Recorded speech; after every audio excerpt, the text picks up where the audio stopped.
All right, what's up, everyone? Thank you so much for tuning in to Final Fan TV. This is Final Podcast 18, and today we have a very, very incredibly talented artist as our special guest party member. Man, this is actually a really exciting one for me because art is my hobby. I dabble in art, the art of art. Um, but we have a true just a master at her their craft. And yeah, this is incredible work. You'll see it in the square to the right as we just have a little slideshow going on of some of the incredible work that Crimson Sun does. And yeah, so thank you so much, Crimson Sun, for joining us today. I'm excited to talk to you. How are you doing? Thank you for having me. I'm doing very well. Thank you very much. Lovely dreary morning in Australia at the moment. Looking forward to the conversation. Yes, also a dreary, cold evening or night here in the East Coast of the United States. Yes, very Um, cold. Joined with me is my FFTV party member, the Limit Breaker, Vinny McGovern. How are you? I'm doing great, Vinny. Thank you so much for. He's a man of a few words at the beginning of these things. He's Yes. just like I, and we want to dive right into these conversations, and that's what we're going to do today. Let's get right to the questions for Crimson Sun. Now we're going to talk about your projects that you've done in the past. We'll talk about some of the projects that you're working on now. But first, let's talk about your style. I want to talk about your art style.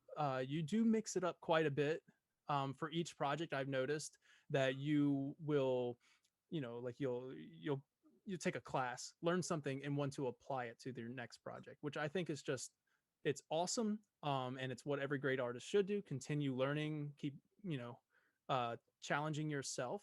I noticed, and this may just be me, but I kind of noticed that you kind of nestle into a Art Nouveau style, and I don't know if that was intended or like if that's kind of something you're inspired by, or if it's or it was just kind of coincidental.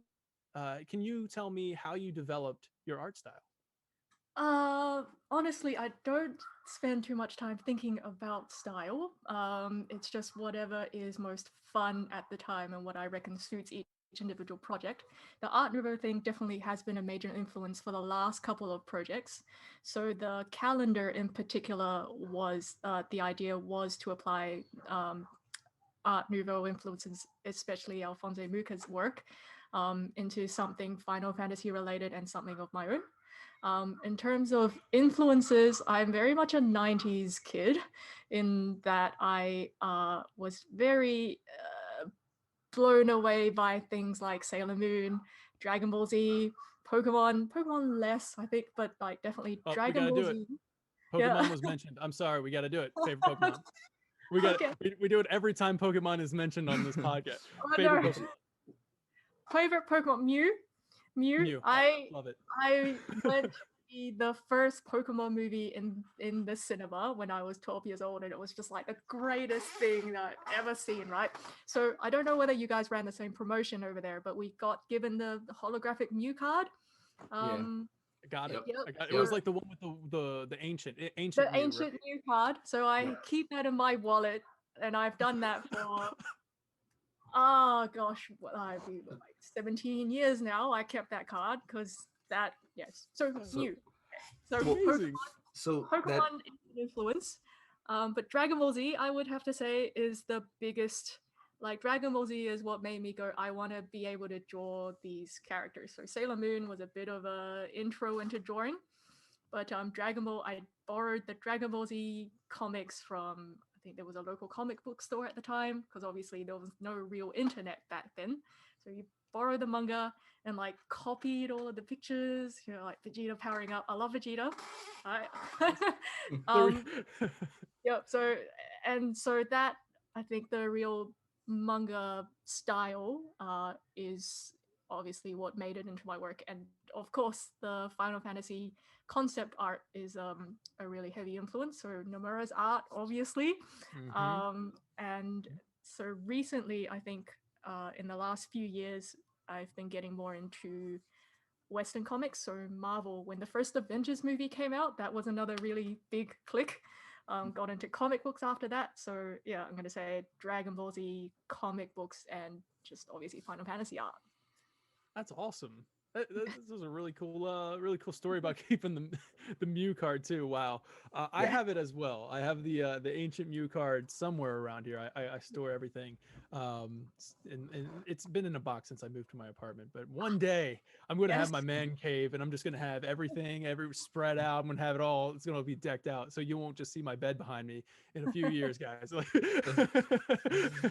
We'll have a sweet backdrop back there. But yeah, that's really cool. Thank you so much for sharing those stories. Vegeta is probably my favorite as well.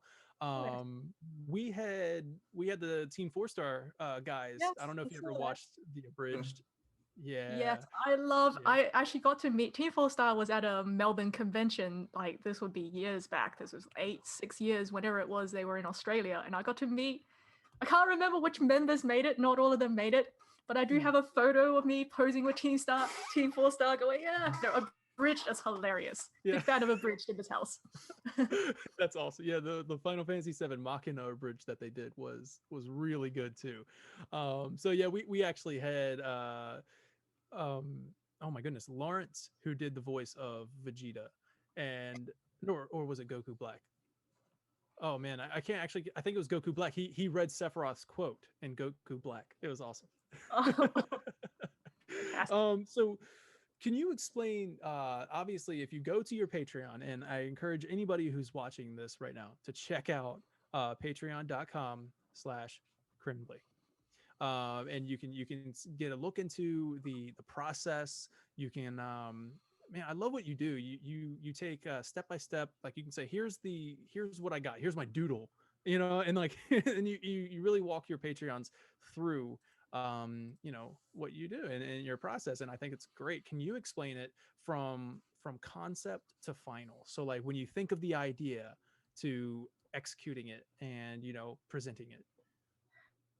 Oh gosh, it again varies a little bit. So if I talk about the current project I'm doing, the FF7 Minor Arcana Tarot deck, just using that as an example, it's always easier when you have like something that you have to draw to in mind. So obviously the Minor Arcana, each card has a meaning. And so to incorporate that meaning, first you do a little bit of research and say, this is what this card represents. And you find the character that suits the card. And in terms of actually drawing, I'm pretty I guess my process is pretty set, but I'm quite messy at the start, in which I'm like, I'm just gonna draw a few things on this canvas and see what shapes are good.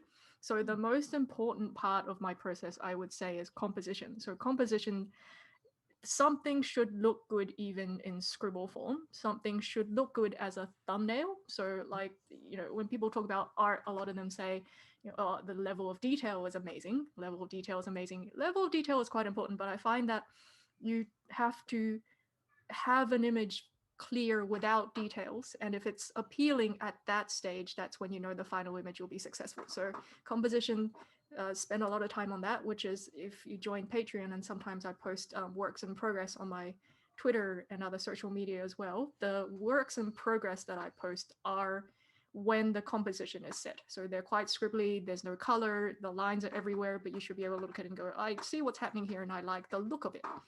And then it's just a matter of finalizing. So finalizing can be quite tedious. Once you have the idea down, I'm really simple. Like, I don't have any tricks up my sleeve. It's just going over line art, which is quite visible in all of my work. So I'm a big line artist. I like the guys who do painting just boggle me. Like, they're great. Like, I can't see how they do that, but I think it's quite clear in line what I do. So line art, and then just color over the top. And there's a few different coloring techniques I've been trying to develop over the years, but it's still quite simple. I think illustration wise, just line art, color. So composition most important, and then line art and color. That's it. Awesome. Simple. Awesome. Thank you so much. Actually, Vinny, you're in the comments, man. You mind reading that one out for me? So Accumulations says, "Happy to hear your process, Crim." Thank Yeah. you. Yeah, this is really good. Thank you so much for sharing that process. That's how I would that's how I've always done it. Like where you're just kind of you just kind of scribble out the idea and you get what you want, and then you kind of go over the finer details. And I'm with you. Like when you see when you see these artists that just kind of just do it right up, whatever. We can just skip all of that, go right to them. Like you got me. I People don't. people to start drawing. Like I have to have the foundations down, so anatomy and everything's a huge mess at the start, and then you pick out the lines that work. Whereas some people can go, I'm just going to start drawing a face, and here's the nose, and here's the mouth, and everything works out beautifully on the page. How do they do that? I'll never know. It's not me. I'm always amazed by artists because I can't draw at all. I'm musically inclined, but art, you might be able to get a decent stick figure out of me. But when I kind of have the same process when it comes to music. Like if I'm playing a song on the drums, it's usually just so I don't know how to read music either. I taught myself how to play the drums. I would listen to a song and I'd say okay, that kind of sounds like this drum, and I just went on from there, and then I learned the names of the kit and everything. But for artists, I find music easy. Art is a completely different. I'm the opposite there. um, So, Crib, could you I don't know, like every artist kind of as you learn new things, uh, do you feel that your art has evolved over time? Do you feel like from where you began to where you are now, how has your art evolved over that time? If you could kind of explain on that one. I think definitely I have consciously tried to move more into, I want to say realism, but not quite, but like a more realistic representation of people in particular. So people obviously is my main subject matter. So at the start, because of the 90s anime influences, I had a lot of anime in especially when you're representing faces, the Sailor Moon eyes and Dragon Ball Z, Dragon Ball Z eyes. Kira Toriyama's very distinctive style, right?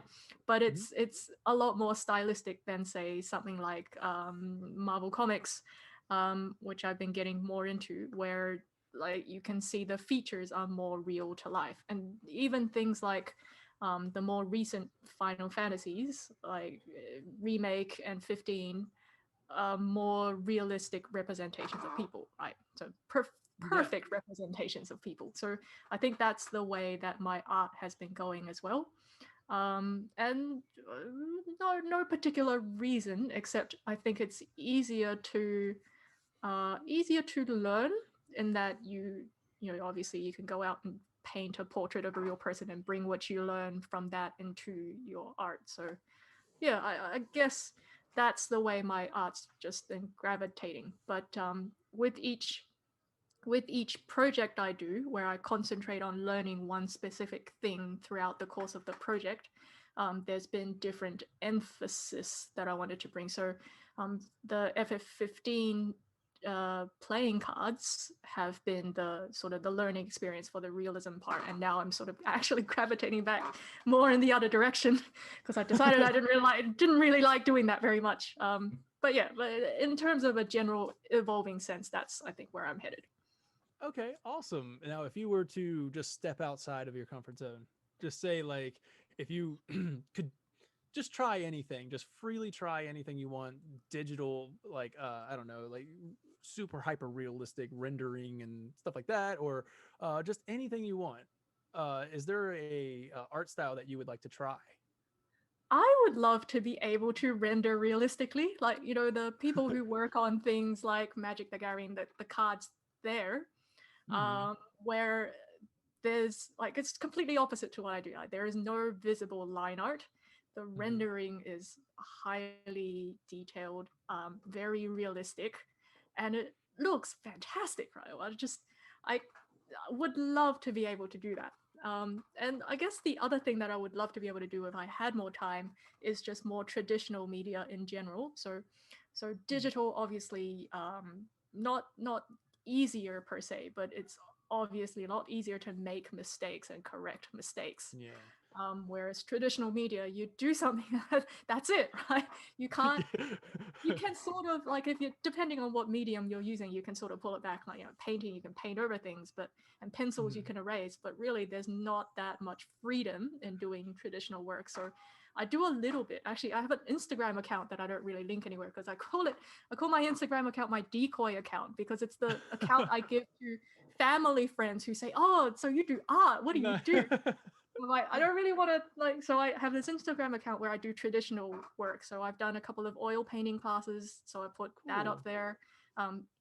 Inking, I was really into a couple of years ago when I had more time. So there's a few ink portraits up there as well. And just the amount of planning that has to go into one of those pieces is insane. I would love to have more time to do more traditional work. At the moment, my traditional work is limited to, like, if I wanted to do something really special for a friend, the great thing about traditional work is you can, it's one of a kind, right? So you do a painting, you gift it to someone, nobody else is going to get that painting. So yeah, I would love to be able to do that more. Nice. Awesome.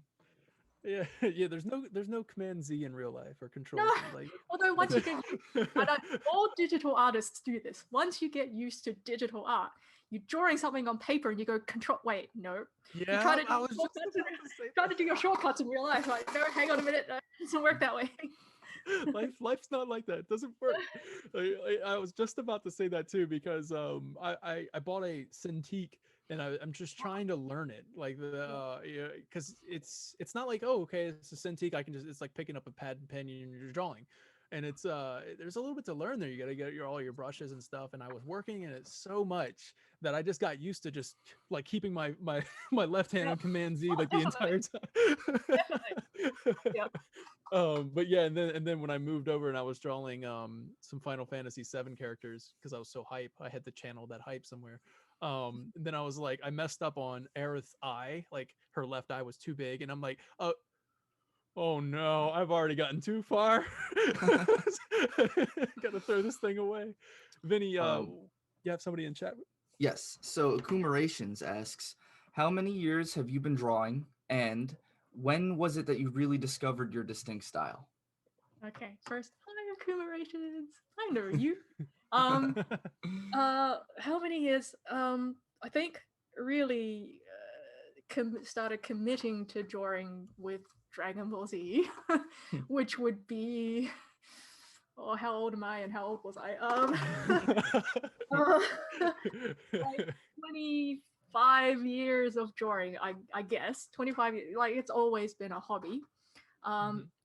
25 years of drawing, and in terms of, like, I've been able to use art as my main source of income, so as a profession, in the last before 4 years now. Yeah, so just on 4 years. So I started the Patreon in 2017, and it took a little while to get going before I could use that as my job, obviously. So about 3 or 4 years, where I had to really commit to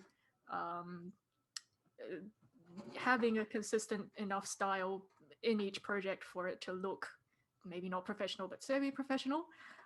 So I'd say that, yeah, really started concentrating on working on a proper style, or at least consistency, in the last 3 or 4 years. But 25 years of drawing.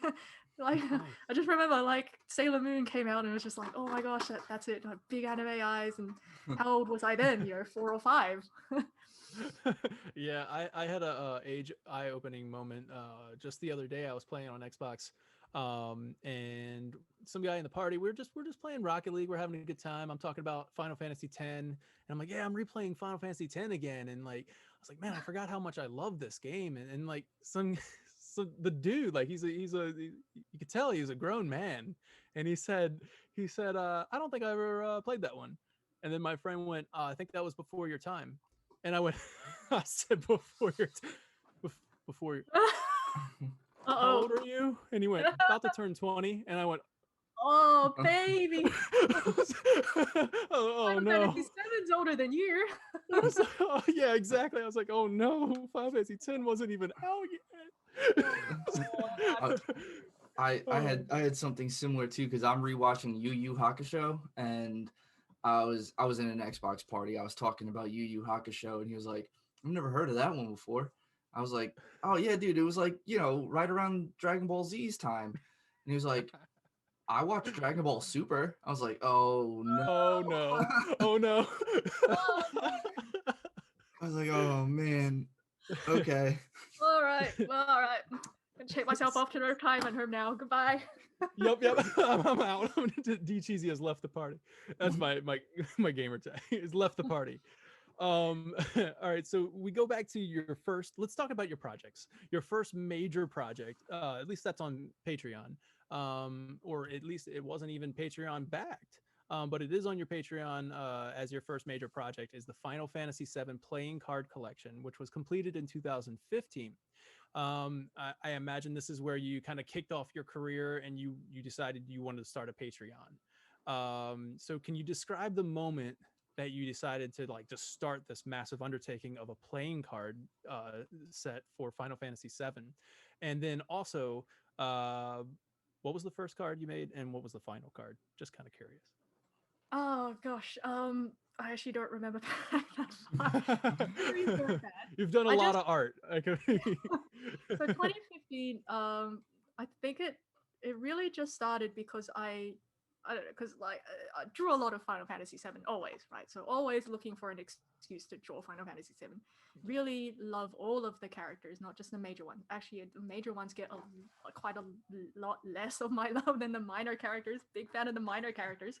So I'm like, how can I draw everybody? Like, I want to draw everyone, and here's the thing about managing social media a lot, and you guys would have experience, not everything you do will be appealing on social media. So I also wanted, I'm like, how can I do this so that I can get more of an audience or have more eyes on this, and it's not easy to make people interested if you're just like, I'm going to draw everybody, and that was it.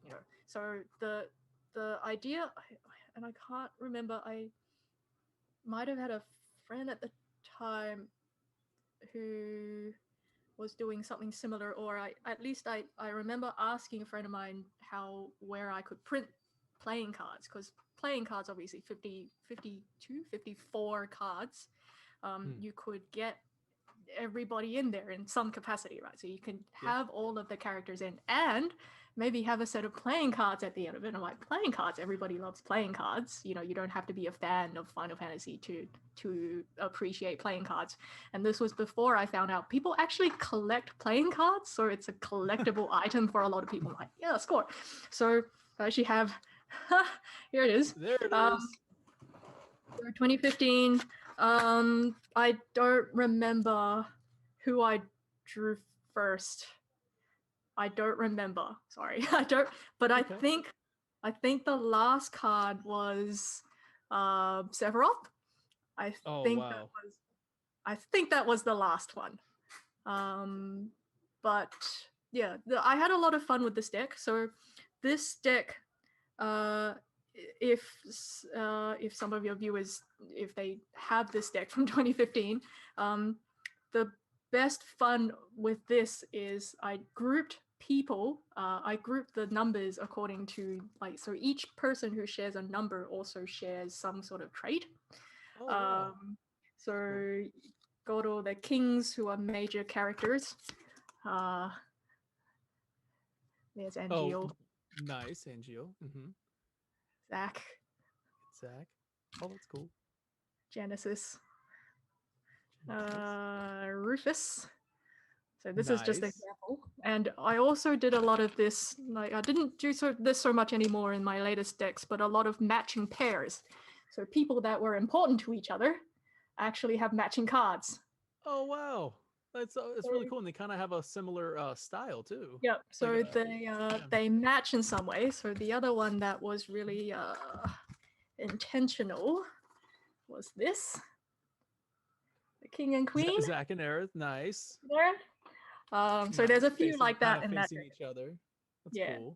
There's a few like that in that deck. So that planning that was a lot of fun as well. So yeah, the planning was fun, the execution was fun, and then I got like a deck out of it. And I didn't really think many people would be interested, but it was the first sort of marketable thing I had. Yeah. I'm sure Yeah. people just love that, especially in 2015 when the Final Fantasy VII remake was announced. Yeah. So like Yeah. kind of perfect timing, like Yeah, it was actually. I didn't intend that, but it was quite perfect timing. So yeah, I tried to put everybody in there I could, so minor characters. And I actually got so one of my friends bought a deck and posted it onto Reddit, where I got a lot of comments like, who are these people? Like, did they just make up some of these characters for the deck? Can you tell who that is? I cannot tell who that is. My This screen's a is little too small. Jillian. This is Jillian Hewley. Oh, nice. Nice from Crisis Core, right? Yeah, That's so that's Angeal's mom who made it into the deck. So that's awesome. Man, like that's really cool. You really did set out to just put in every Final Fantasy I tried. character, Final Fantasy I VII love the character. minor characters very much. That's amazing. That's really cool. And then you moved on to your first Patreon backed. I might be wrong about this, but just correct me if I'm wrong. I tried to do a little bit of research. Your first Patreon backed project was the Final Fantasy 15 Major Arcana Tarot card. Am I saying that correctly? I don't know. I've never even heard of tarot. You don't know? Yeah. I don't I know. saw that you said that like this is kind of foreign to you, like It's this playing card collection. Somebody correct me if I'm wrong. I don't know. the Arcana Tarot, Tarot. It has the soft T at the end. It's tarot. Tarot. All right, awesome. So the Major Arcana Tarot card collection. This is the Final Fantasy 15, and in the description on your Patreon, it explains that you experimented with a limited color palette on this one. And I didn't even notice it until I read the description. I was like, oh wow, that's true, and it makes everything very uniform. But you have using only the colors red, blue, yellow, brown, and white. Now, in the description, you say that you discovered that this method did not translate very well to digital painting.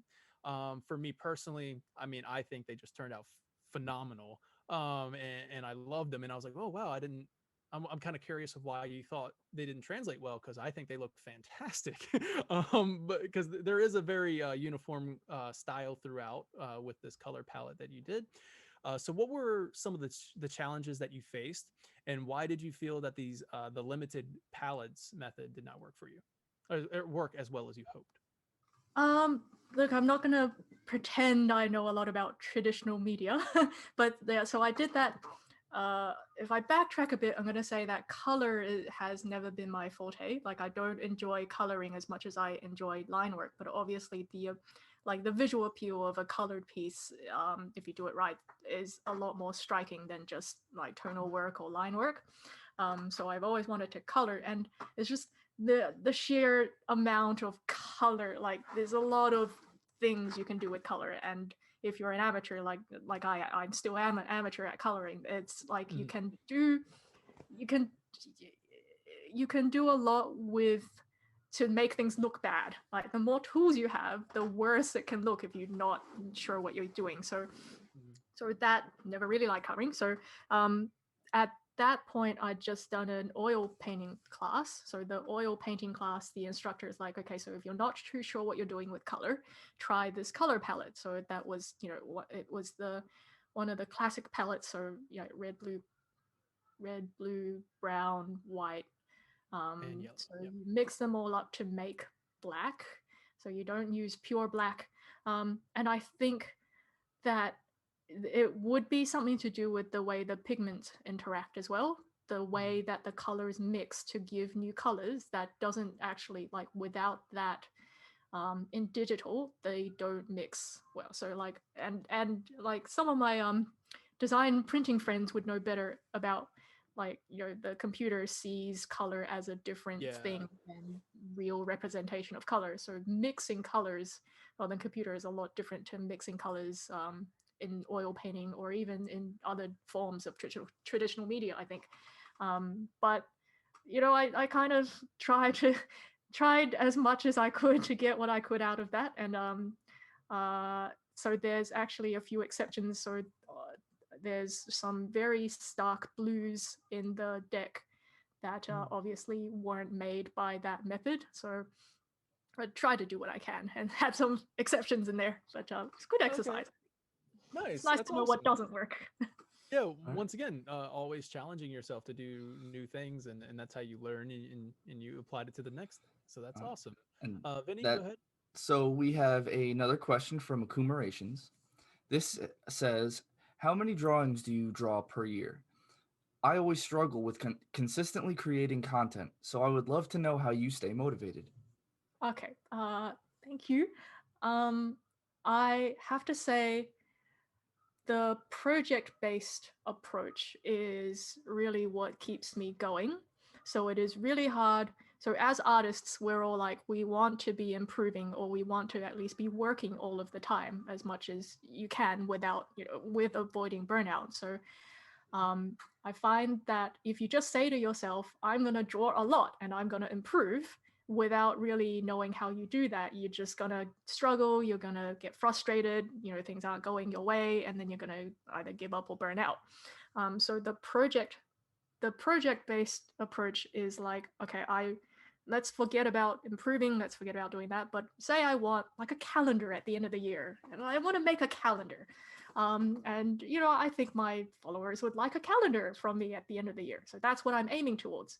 Now, if you say that to yourself, it's easier to go, I'm making a calendar rather than I'm trying to improve, which is sort of arbitrary. It's, you don't really know what you're doing if you're doing that. So with each project also, I say, okay, I'm going to finish doing this. And if this is, 78 cards of a tarot deck, because I'm crazy, I've committed to it. I'm going to do this.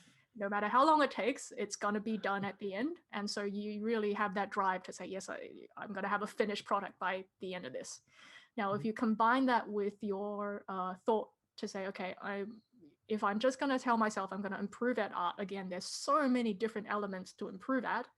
It's pretty impossible to improve. You say, I'm just going to improve. So if you pick something, so for me, each project is, I get inspired by something. So I look at something, I see something, and I go, wow, that looks great. That looks fantastic. So you've got the cards from D-Deck on the advertisement on your Twitter. So D-Deck, for instance, was when, so my best friend likes playing Grand Blue Fantasy, which is a mobile game, I think. So I peek over her shoulder and go, wow, the art looks really good. Art looks really good. And I want to see how I can, can I do that? Or what makes the art look good? So why am I visually attracted to this artwork? Can I bring some of those attractive elements into my own work? And so here's, I've got some, hang on a minute. And so just with D-Deck, I got this book. This is the art, one of the volumes of the art of Grand Blue Fantasy. And like, just the artwork is amazing. Like if you haven't played Grand Blue or whatever, I highly suggest looking into some of the artwork, but like the lighting work, dynamic composition was really attractive in that. So I'm like, okay, how can I bring that into D-Deck? So I've got one aspect of art I want to improve. So you pick one. I'm going to get better at lighting. I'm going to get better at anatomy or portrait. So portrait painting. So faces is actually the emphasis for the 15 deck, for realistic faces. D-Deck was about composition, about lighting. So you say, I'm going to pick one element and I'm going to try and be as consistent as I can through this whole project. So even if it's hard, so I'm going to advise, I think for me personally, everybody works differently, but for me personally, I would advise that once you've decided, yes, this is what I'm going to work on, you don't change your mind. So halfway through D-Deck, I got very tired. I'm like, I don't know whether I can do this, but I've committed now. Like, I'm doing this, so I'm going to finish it. And with 15, the 15 deck actually the most gave me the hardest time, the 15 deck, because I just couldn't get faces right at the start. Yeah.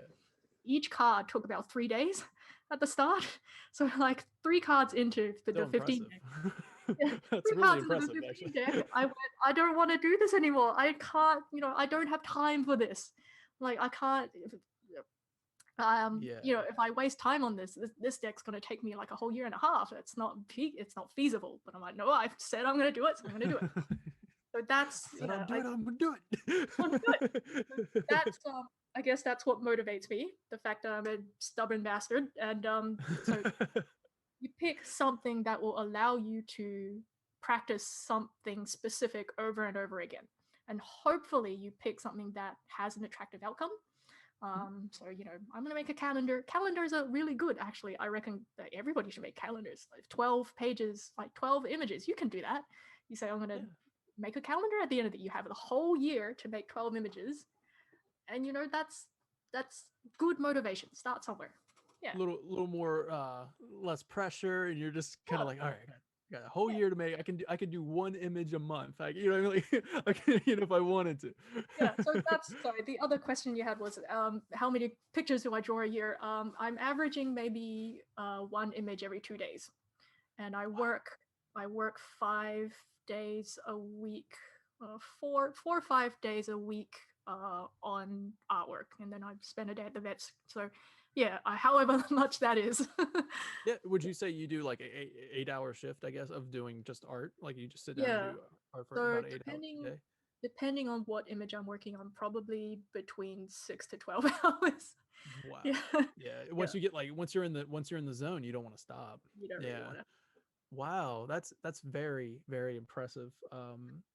To be able to like to pump out that much content and like you know what I mean, that's insane to me. I'm really impressed, especially at the quality of what you have. As you can see on the little slideshow that we got going on, like that's some really, really impressive work.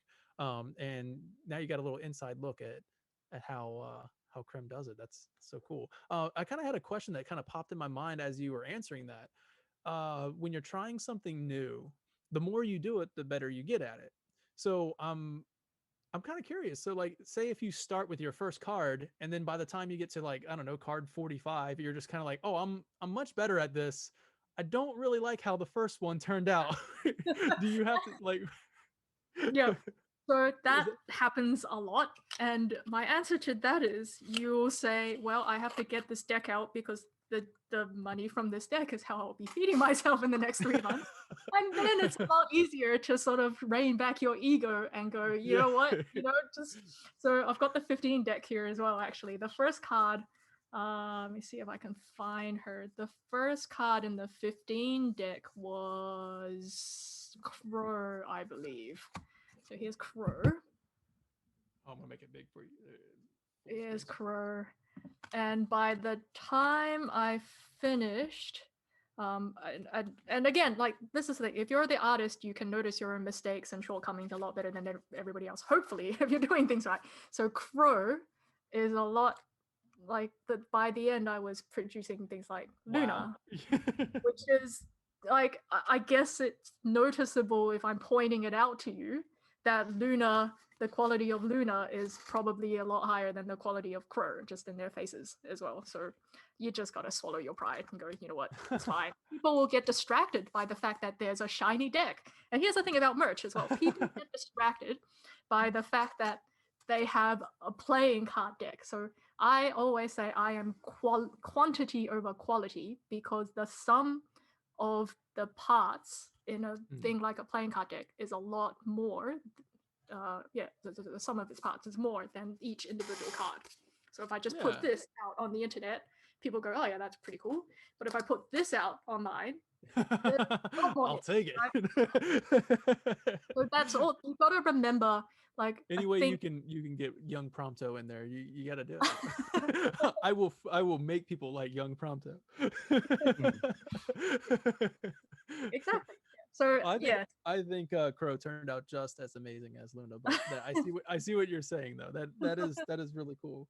So you go on to your next project, and this one's exciting because you say in your description that if I had to nominate one work of mine that contains my soul, it would be Final Fantasy VII tarot card collection.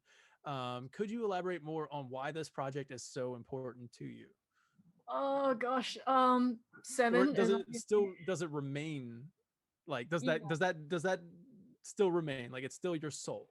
Yeah, pretty much. I think the major arcana in the Seven Tarots is still something that I poured most of me into, like, because obviously, you know, with artists that do their own work, so artists with original work, it's a lot easier, I think, to put yourself into your piece.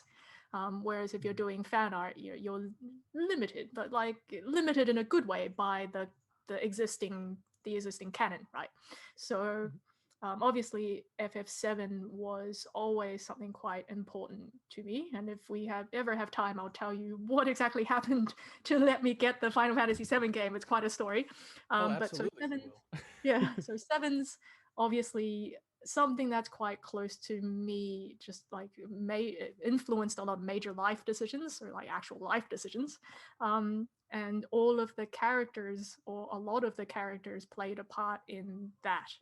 And so the major arcana, each character card is obviously FF7 character, but also my own version of the characters. So my own view of each character. Now, the cards that I would bring to people's attention, I don't have a version of that here with me, but like the Hojo card, for instance. So Hojo is actually my favorite 7 character. And there's a long story as to why that is. So the Hojo card, where he's like sitting in front of Genova's tank and he's like surrounded by dead specimens and he's looking quite remorseful. So the amount of feeling in that is obviously my own interpretation of Hojo, which is a lot different to canon and maybe a lot of other people's interpretations, obviously, because nobody really thinks about him as a sympathetic character.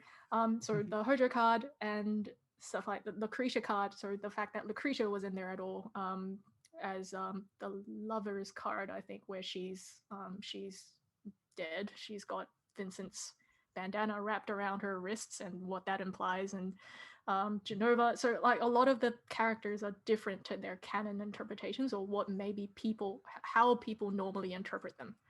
And so there's a lot of me in there, and I was pleasantly surprised by how little questioning I got. Like I just got to do that, and people just went, "Oh, character," and they didn't go, "Oh, but this isn't. Why did you represent this character this way? That's not their usual representation." I got away with it.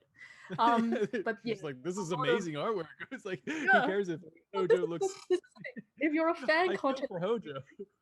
If you're a fan content creator, you do get away with a lot of stuff if you can make your content appealing enough. Like I can just draw things, like I can just draw Hojo doing things, and you're just gonna have to accept it, because what are you gonna do, right? Yeah. So basically, the 7 major is more my interpretation of the characters than any of the other projects I worked on. So something like D-Deck, for instance, where it's pretty much just the characters in a good pose. They're pretty, they look nice, but it's not as there's no story or emotional element like the 7 tarots. Yeah. Nice. Yeah. Okay. That's awesome. As art should be. It's an expression of the artist. So that's really cool. To go. Yeah, I noticed that too, and you're right. Like it just kind of goes over your head, because you're like, this is some really cool Hojo art. I love this. But now that I'm thinking about it, like he's holding little baby Sephiroth, which I'm assuming that's baby Sephiroth, Yes. and I'm like, oh, he's a dad. Yeah. Exactly. See, I got in there. Yeah. Look at Hojo. Look at me feeling for Hojo. No, that's a testament to your artwork as well, to make the viewer be able to feel something, and to express your feelings through your art. That's awesome. So we move on to your to the next project. Now I'm assuming that your work on the 7 major tarot card collection led to the collaboration with KupoCon. And author of the Nibelheim incident and friend of the show, MJ Gallagher. And then the cover was drawn by Game T UK artist AJ Hatley, and you were tasked with illustrations found within the novel. You mentioned that this is a showcase of your skill set in your Patreon description. Can you describe your experience working on this project, working with KupoCon, which is amazing, right? I think as a fan of Final Fantasy, you must be thinking at this point, like, wow, KupoCon reached out to me, and I feel like this also led to you meeting awesome people within the industry. So yeah, can you describe that experience of working on the Nibelheim incident, That's this book here, and some of the, there we go. That would be a example. And I think I some have of a funny story about that picture as well later if we have time. That some more, particular picture. some more Hojo. Now that I know that Hojo is your favorite character, now I'm like, I see it. I see Yep. it. So yeah, your experience working on the project, and also at the end you're gonna have to explain MJ Gallagher's handwriting and why it's terrible. It's So terrible. Yeah, so that was very exciting. Actually, one of the sort of the highlights of my quote unquote career. So Mo and I actually knew each other for quite a while before that collaboration, and so for quite a while before the tarot set I worked on before. And I can't. You have to ask Mo, who hopefully has a better memory than I do, how we actually started talking. But it was through I think it was through Facebook and his novella page. His novelization page and my Final Fantasy page, and so we obviously admired each other's work. And Mo's very good at reaching out to people, so I'm very bad at reaching out to people, but Mo's like really good at reaching out, making you comfortable. So he, again, being who he is, suggested the collaboration. So I think at that point he obviously was doing the novelization, FF7 novelization releases through KupoCon, so they had a really good relationship already. And I think he and I were just sort of chatting in one of the Facebook forums under KupoCon, saying, "Oh, we should work on something together. It might be fun." And then Alex from KupoCon's gone, "Oh, a collaboration between you two? That'll be great, you know." And so Mo seized the moment and he went, "Yes, all right, let's have something to pitch, like something solid to pitch." So it was all his idea. He decided on the Nibelheim incident as something a bit different from the novelizations he was already doing. And initially he said, so we were working a little bit into it, and he said, you can work on the cover if you want, or I've got this friend who's like AJ from Game Tea. Do you know AJ? And I just went, AJ from Game Tea, because again, Game Tea, I'm a huge fan of Game Tea, and like that has been for a few years before like I officially met AJ through the novella. I was like, oh my god, you know AJ from Game Tea? Yes, please get her to do the cover of the book, because then I could say I worked with KupoCon, I worked with Mo, and I worked with Game Tea. That's tremendous, right? So Mo, like throughout the process, really professional. He's the one who had the timeline going. He knew Alex best, obviously, so he was the liaison between me and Alex. And yeah, it was incredible. So the funniest story I have is at the end of it. So we were launching the novella through Pomathon, so one of the KupoCon events, and he just casually went, "Oh, by the way, we're going to do a book signing." And I went, "What? We're going to do a book? What does that mean?" And then he casually went, "Oh, and Alex is going to get us up on stage to ask us a few questions." I'm like, "What? Up on stage?" So you're just very casually professional. I've done it all, mad. So he's like he was the guide for all of that. So it was really, really good being at Pomathon, doing all these things that made me feel like I was actually a professional in some capacity. And Mo's handwriting is terrible because at the book signing, we were seated at a table and the people were coming in a line from one direction, and he was sitting at the head of the table. I was in the middle and AJ was at the end, and we were signing books as they went along. And so Mo's job was to talk to the people, ask them their name, put their name in the book as he signed it, pass it on to me. Oh boy. And I would say that 7 times out of 10, I'd look at the book and go, "Mo, what have you written? Like, what is this person's name?" I cannot decipher. Hey, so I wonder how many people ended up with a signature from Mo that they're like squinting at, going, "What is this message?" Yes, Mo's handwriting. I'm sorry, Mo. Handwriting is awful. Mo wrote in my book, but I don't know what it says. It looks positive. Let's leave it at that. Really, that's really awesome. Really good experience, and like I would do it again. Mo's a great guy. KupoCon obviously really good. So I got so much freedom to do what I wanted. So I basically just got each chapter as Mo wrote them, and I could pick what I wanted to draw out of it. And it didn't, like, I got, maybe we bumped heads on maybe one or two of the images, but he let me do what I wanted. So Was it the in Hojo terms of one? so Hojo, in terms of what I wanted, so the Easter egg and like Mo goes through the Easter eggs we put into the book through his patron, so that's really worthwhile joining and to look at that if you're interested. So the Hojo picture, the monster behind him, is a demon from FF15. Wonder if you recognize him. So it's a demon from FF15 who is Forest. Now Forest in FF15 is the demon the Emperor turns into in chapter 13. Oh, spoilers, I should have said. Whoops. Sorry. So Emperor Aedelus Oldercapped, who was one of my favorites in 15.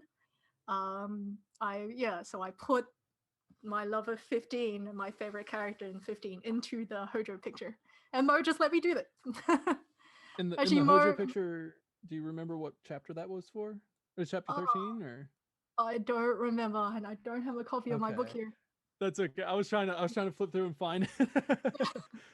But that's really cool. Yeah. This one's my favorite. I think that one is awesome. I love that. And I think it is being like it's in the rotation there on the slideshow. But yeah, I love that one. That's some really, really cool work there. And then this one, you didn't do coloring. So you got to kind of get to do your comfort zone. That's awesome.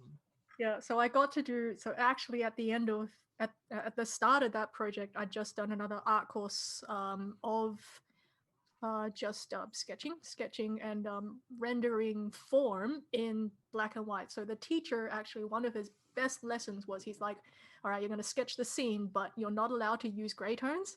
You're only allowed to use black and white. And so the stark images that came out of that really trained your eye to see tonal work, incidentally.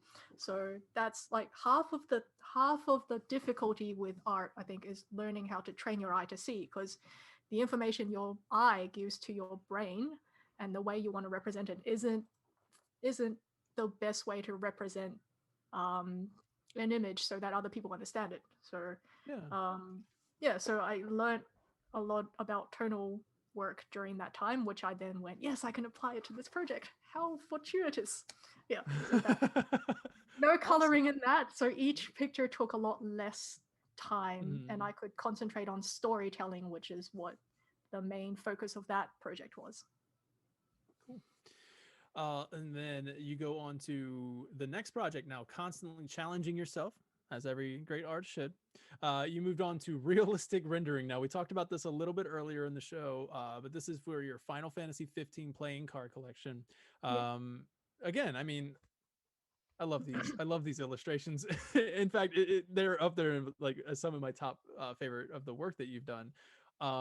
So you discovered, at least this is what you said in your description, you discovered that the heavy rendering just wasn't your cup of tea. I'm kind of curious of why you felt like it wasn't your cup of tea, and like some of the challenges. You said in the show earlier that it was probably the most challenging project that you've done. This is something new that you were trying to learn and master. So what were some of the struggles that you faced with this one? Yeah, that project totally did my head in. So again, I'm not that good at realistic rendering. Like I'm still not great at consistent lighting, so shadows falling on faces and where that should translate to the rest of the body. So actually each of these cards, the faces are all of real people and it's just like stock images and things, or like photos of friends that I've gotten and tweaked to look like 15 characters. So each face, which is the part doubtlessly that people pay most attention to, because we all know what faces look like. Each face is a real face. Now, having a reference meant that each face could be rendered quite effectively, but then I didn't really have the skill to say, oh well, this face the shadows fall this way, what should the shadows look like in the rest of the body? So it kind of winged everything except the face, which I don't recommend because like it looks a bit odd in some cards more than others. I'm just trying to look through. So Cindy, like this card took me 3 days. This is like the card that I would say took me long. This is the card that made me want to give up on the whole project. And it was just because it was taking too long. It was taking too long. So because like if you're rendering a face semi-realistically, it's actually harder than if you're rendering it completely realistically or completely unrealistically, because that middle point's really ugly if you don't get it right. And so it took too long, and I didn't enjoy it. So I said I'll stick through with it, and it's done, and I'm not ever doing it again in the near future. Yeah, done. Yeah. Awesome. I mean, I thought they looked awesome, I should say. But yeah, I agree with you. For me, and like my art, from just like I said, I'm nowhere near your level of talent.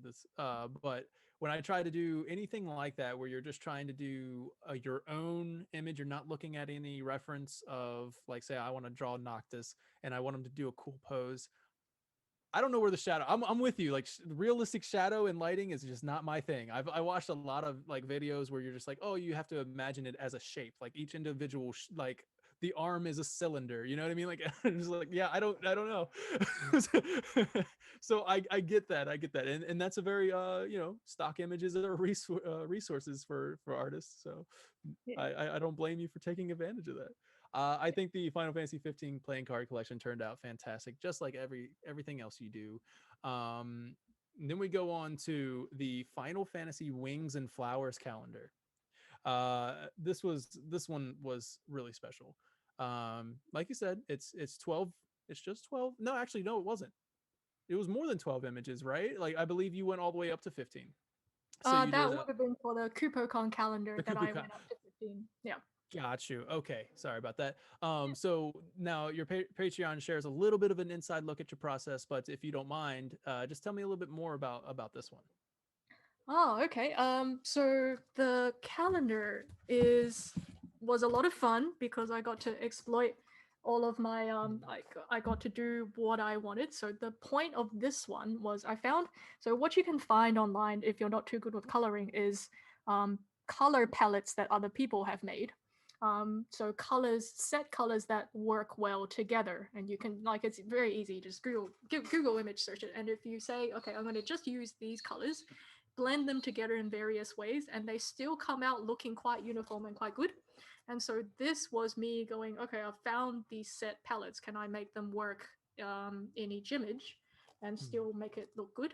So that's what this was. And also I very obviously influenced by the work of Art Nouveau Alphonse Mucha in this. So Mucha did a lot of flowers, flowing dresses, beautiful scenery. So, Four Seasons. And the wings was just because wings are cool. Love wings. Because why not? And so Final Fantasy VII's it's got a lot of wings in it. Yeah, right.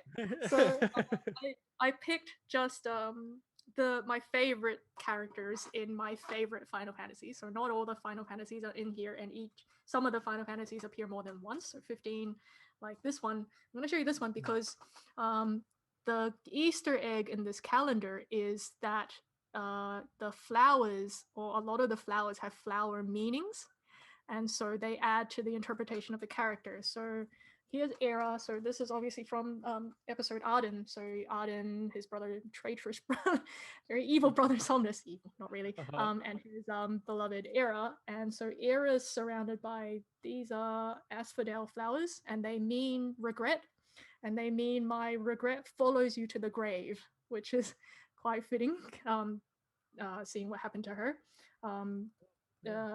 Arden is surrounded by dahlia flowers, which mean betrayal. And Somnus is surrounded by, I wrote notes for myself here, hyacinths. So it's sorrow and a plea for forgiveness. Wow. So a lot of the images carry some flower language as well. So That's so yeah, that was a cool. lot of fun. I like putting in Easter eggs. I think it's fun, and I think it's a good sort of a good thing for my patrons to a bit of fun for them as well, because I don't really release that information to the general public. Wow. So Awesome. so we have actually a few questions here in the chat. I'm going to ask the one from Acorn Bandit first. Do you have a business email? Do I have a business email? No, I not really, but I have a few different social medias that if you just at me, yeah, I'll be able to answer any questions. Or Okay, and Your Patreon. Can't you? yeah, You can probably get in touch with you on your Patreon as well. yeah, yeah. okay. But yeah, if you want to discuss any business, maybe after this we can share info if you like. Yeah. Okay. And Mark Cusley, I'm sorry if I butcher anybody's names, asks if you plan to come to Europe someday. Uh, it just kind of depends on the global situation. um, I would love to go back to Europe, so I got to go to Scotland and the UK with Pomex last year. But yeah, once travel is allowed again, Mhm. do some more traveling. Yeah. And Someday. our last far away. question for right now is from Livestream Cerberus. Is there ever a chance that any of these are going to be found in a shop anytime soon? Like, is anybody going to be able to just buy these, like go to Target and buy your playing cards or your calendars? Or is this exclusive to just your Patreon right now? Should be. So my merch is Patreon exclusive, and there's a few reasons for that I won't go into. But Mhm. reprints in terms of, so I do quite a limited printing, and again for a reason for most of my merch. But I think so the 7 tarot, the complete deck with the 78 cards, is going to be the next thing in the store, along with a reprint of D deck. And probably this will come back at the end of the year. I'm not sure. I'll run a patron poll to see if people want this to come back. But yeah, Patreon's the place to buy all that stuff when the time comes. Awesome. That's Alright. patreon.com/Crimbly. CRIMBLY. All right. Definitely check that out and support this amazing artist. So go on to your next one. Now that's right after your Patreon backed calendar. You get commissioned by KupoCon again. Get to work with KupoCon. Awesome. And this one is the one that I was referring, where you did 15 months, 15-month calendar. Yeah. So how was that one? That was get to work with KupoCon again, Alex Main. Yeah, that was obviously tremendous. So, um, uh, it was just really fun to so there's, if you're doing a paid job, so I don't actually do commissions or paid jobs very often, but in a paid job there's no real time to experiment to see what works. You gotta do what you know you can do, which is what the KupoCon calendar was. A lot of the heaviest influence for that, and I don't have one with me, but the heaviest influence for that was just comic book art. So things like this was probably on my desk a lot when I was drawing that calendar. So Marvel Comics, and yeah, that was really good. So that calendar earned me a ticket as a guest to Comics, which was just amazing. Like, it's just, you never dream of being a guest at a convention, just, as a, like, I'm a fan creator. I don't really, the legitimacy isn't quite there, but that was amazing. That was just incredible. And I had a lot of fun working on that calendar. And it's just a shame that because of COVID and everything, they didn't have a number of events to promote that calendar as they would have, which is, so they're turning it into their Tripom collection now, I think. Yeah. The images aren't going to waste. So then you go, this is the final project that you have worked on, and then you have your current project that you're doing. So I guess, I'm sorry, let me speak English. I guess it was your final completed project, I guess. So this is you bought a brand new computer. You are using a brand new program called Clip Studio. And yeah, you mentioned earlier your inspiration from Grand Blue Fantasy. And this is where you start on my personal favorite collection that you've done, This is the D deck. As you mentioned before, I cannot wait for these to go back to reprint. I'm getting me a pack of cards here. But yeah, this is my personal favorite. So this incredible undertaking. How was this one? It was this was good. I think it was a lot of fun. So there's a lot less thought that goes into something like this, where I just like I want to represent just the chosen characters, and I want to make them look, accurate and pretty.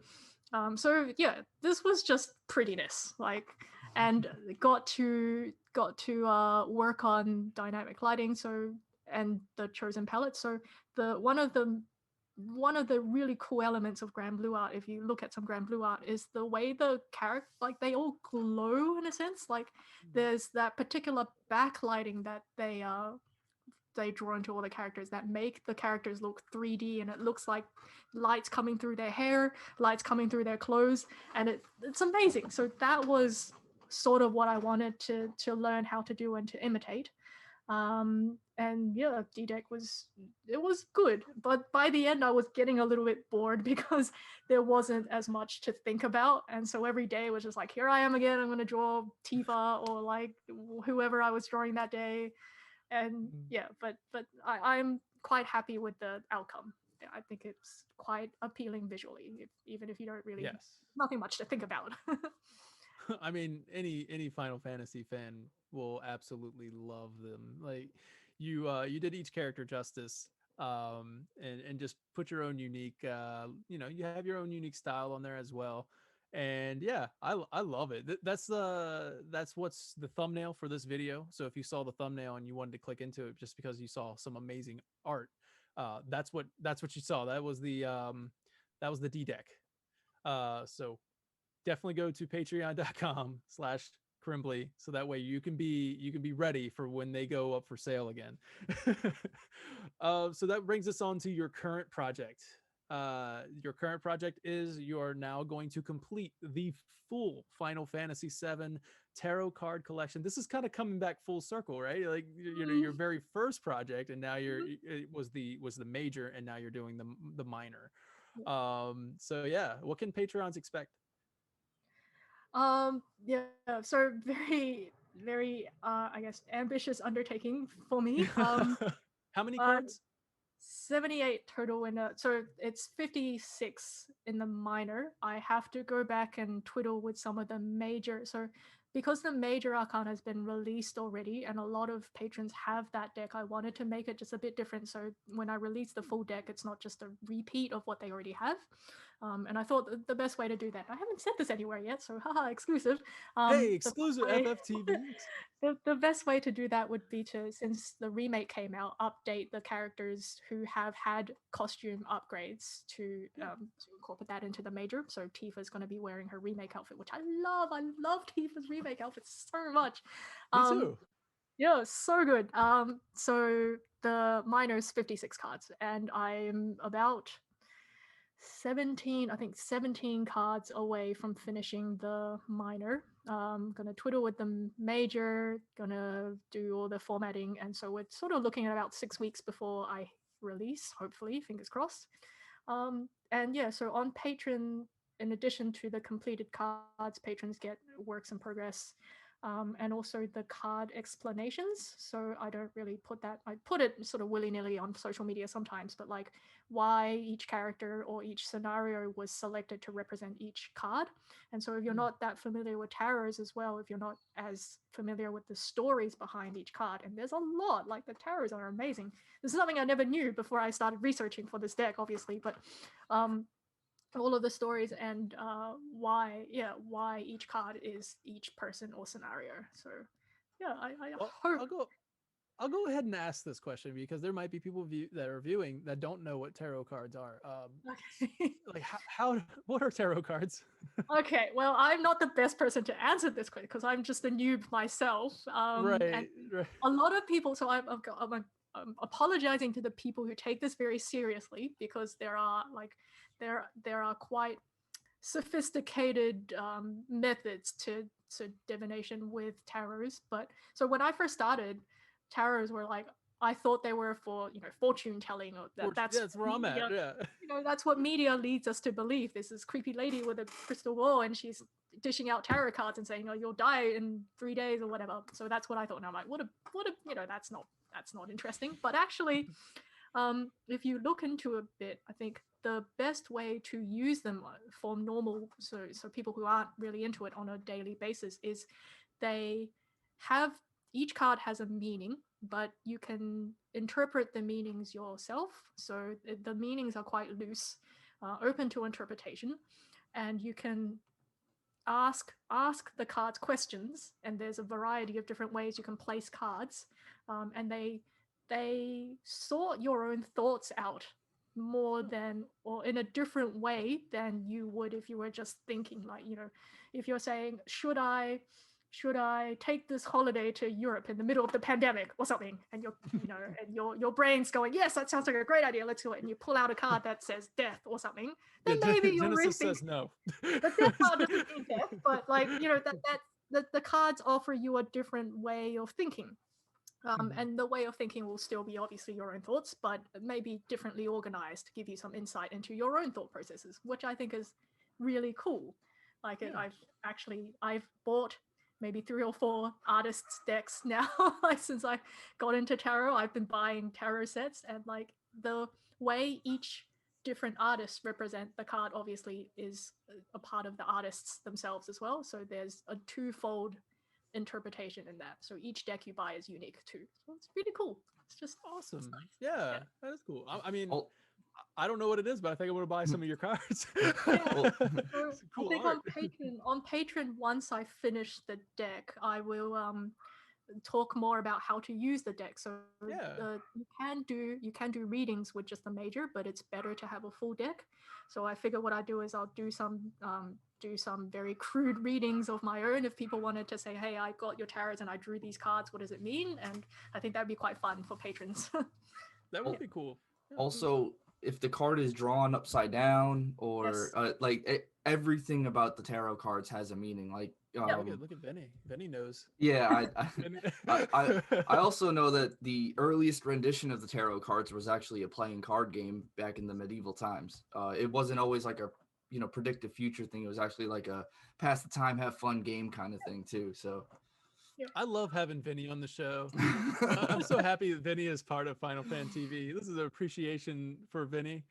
He just he'll like throw out these really cool facts about like whatever we're talking about. He'll just go, did you know? Information you never know you needed.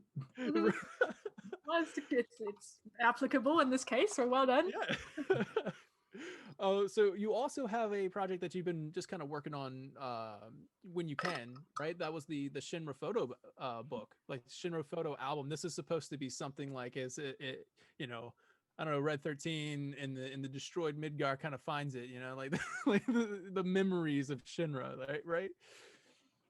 So the photo book I really, really love. Now the photo book, the problem with that, the main setback to that is, like I was saying before, it's hard to do anything when you don't have a set goal. So I don't actually know what the finished product looks like, which is hindering my process of it a little bit. But the idea in the photo book was that there are photos. So each image is a photo, and the photos are supposed to be something that you can find in game. So each photo is a snapshot of the normal lives of the Shinra employees, so the Shinra photo book. So the idea is when the book comes out, it'll be something that you might be able to find, lying on Reeves' desk one day, and he'll flip through it, and the all of the text in there will be referring to the events of Final Fantasy as if they were happening, like as if they were real. So the premise is that the WRO, so obviously in Dirge of Cerberus, Shinra's collapsed, and the WRO's funded like a massive data mining project into trying to collect as much information from the fallen Shinra as they can to help people. But in the process of that, they found all of these photos which show that the Shinra employees were leading their own lives. And I think that's like, that idea sits really closely to me, that, you go to work, you do terrible things, but maybe as an average Shinra employee, you're just a cog in the machine. You don't really think about what you're doing. Obviously, there's some real world links there, but yeah. So that's what that project's about. So there's a lot of say the first class soldiers at a New Year's party. My personal favorite is Hojo. Hojo playing the piano as Scarlet watches at a New Year's party. There's one of Hojo holding newborn Sephiroth again as Gast tries to help him. Like, this is how you hold a baby, Hojo. You know? And like, so they're all most of them are candid shots, which I think bring out emotions better than any other like post photography does. But it's imitating that sort of. It's supposed to give you a look into the lives of people outside of Shinra. Yeah. But you should do I don't know one when where that's you should do one where Sephiroth has to use a whole bottle of shampoo. Which photographer will get a glimpse into who's doing that? Who's taking that photo? Definitely Genesis. Definitely Genesis. Oh boy. That photo. there is in the collection right now, there's a picture of Genesis taking a selfie while he's in like the gym bathroom. So he's like, yeah, look at me. So that there's a few like that as well. So it's fun. Like, it's supposed to give you a feeling of, hey, these were real people as well. They did these terrible things, but they also pose nude in the gym shower, or they were really bored in a meeting with HR. Like, they don't know how to hold a child. It rounds them out, I think. So yeah. I want to see Sid doing everyday things, like just being frustrated all the time. If you like, there is one image of Sid. So it's and I'll link you later if you. So the current image of Sid is him at the construction site of the rocket, and he's with Shira and Palmer, looking at construction. So it's a candid. Yeah, so I want to get everybody who was a Shinra employee in there. So Sid was a Shinra employee. He's in there. Yeah, but I don't know when I'll finish this because there's so much, and there's more now with the remake. So who knows? Get that eventually. So that concludes all of your projects that you have worked on and that you are currently working on. So if you're watching this one more time, I just really want to promote this. I want you to go to patreon.com/Crimbly, CRIMBLY. Obviously wait until after the show because we're about to go talk about something else. So but the links will be in the description. So click on that. And support. And then for your support for being a Patreon, you'll also get access to looks into the process, which is really cool too. For me, I really love seeing your doodle. Like, I guess I call them a doodle, but like you just kind of doodled in like quick circles and just kind of like created the outline of what the rough idea of what you want to do. You had this one for so at the end of Final Fantasy VII Remake when they're walking into the portal. That is such an awesome. It's been in the rotation in the video here, but such an awesome artwork there. I love it. And then you also on your Patreon you get an inside look at their process, like the rough sketches, taking the rough sketch, making an outline, and going from there. So really cool stuff. There it is right there. Nice. It just popped up on there. It is. Just want to also say, like, for any like members of Patreon who are watching that, it is crucially important to me, and I am just infinitely thankful that people would pledge support however they can. Like, it doesn't matter if it's $1, like, it all adds up, and I cannot believe that I am able to do this like most days thanks to Patreon for the last 3 or 4 years. Because and people who've been with me for a while, and it's amazing. I've had followers who've been with me for like 10 years, which is like, wow, thank you. Like, who have been with me a while, who would know that a few years ago, before I started Patreon, I was in a pretty bad situation and I needed to change life a bit. And so I never imagined, like, Patreon was a pretty act of desperation, and I never imagined that it would lead me here. So I cannot thank my patrons enough. So thank you guys so much. Yeah. Fantastic. Let's talk about Final Fantasy VII. let's talk about Final Fantasy VII because when we were talking, trying to organize and schedule a day to do this, I was just like, so you like Final Fantasy, or like what's your favorite Final Fantasies? I think that's what I said, and you said my favorite Final Fantasies are 15 and 7, and I went, well, I mean, I feel like we can do a two-part, but like two-part podcast because Hey, those are okay. my favorite Final Fantasy. Like those are 15. Sometimes it like I sometimes I want to bump in like 10 and put it as number 2, or like like sometimes it just kind of like alters. But I love Final Fantasy 15 as well, so I can't wait to talk about that one with you. But let's talk about 7 first, because 7 is at the top of mine. Yes. My favorite Final Fantasy, and I know Vinny. It's 7, right, Vinny, or is it 10? 7 and 10 are like tied for first. Okay. They're It's 7 for this depends. conversation, okay? Yeah, 7 for this conversation. So you said earlier in the show that you wanted to tell a story, or you mentioned a story about Final Fantasy 7 and what it means to you, and how you, I guess, how you discovered it. I want to know. Okay. Let's see if I can organize this properly. So my first introduction to 7, I was 13 years old at school, and one of my classmates brought in, it was, I don't know where it went. It's an original Japanese playthrough guide of the original game. And it had some artwork now that you actually can't find online very easily, but like some of the original artwork, some of the original sketches and like instructions on how to play the game. And I flipped through this book and I'm like, this is awesome. Like the artwork is awesome. And I bought that book off him for, I think, like $8 or something. I'm pretty sure it's worth a lot now if I ever went to For sure I it will is. never. Because it's rare, right? I've never seen it. So that led me to want to play the game. Now at the time, so we had just immigrated to Australia. We weren't very well off. So me, mum, and dad. And it was unthinkable at the time for them to be able to say, yes, let's buy you a PlayStation and video games. I mean, what's that? So I just couldn't, like, I couldn't even, it feels wrong of me to ask at the time. Like, it would have been unthinkable for me to go, hey, mum and dad, buy me a PlayStation. But I did. I said, hey, mum, I really like the look of this game. Like, I know this is hard, but can I, like, is there any way I can get this game? And it was 13 years old. She said, okay, here, I'll make you a deal. So at the time, so there's a school in this state. So the best high school in this state is a select entrance school, and you have to pass an entrance exam. And you do that exam when you're 13, 14. And she said, I'd make you a deal. If you get into the school, then I'll get you the game. You have 1 year to prepare. So that was 13 to 14, 1 year to prepare, entrance exams, get into the school, get Final Fantasy VII. And then that's what happened. She was like, no, I want to get this game. I'm gonna get.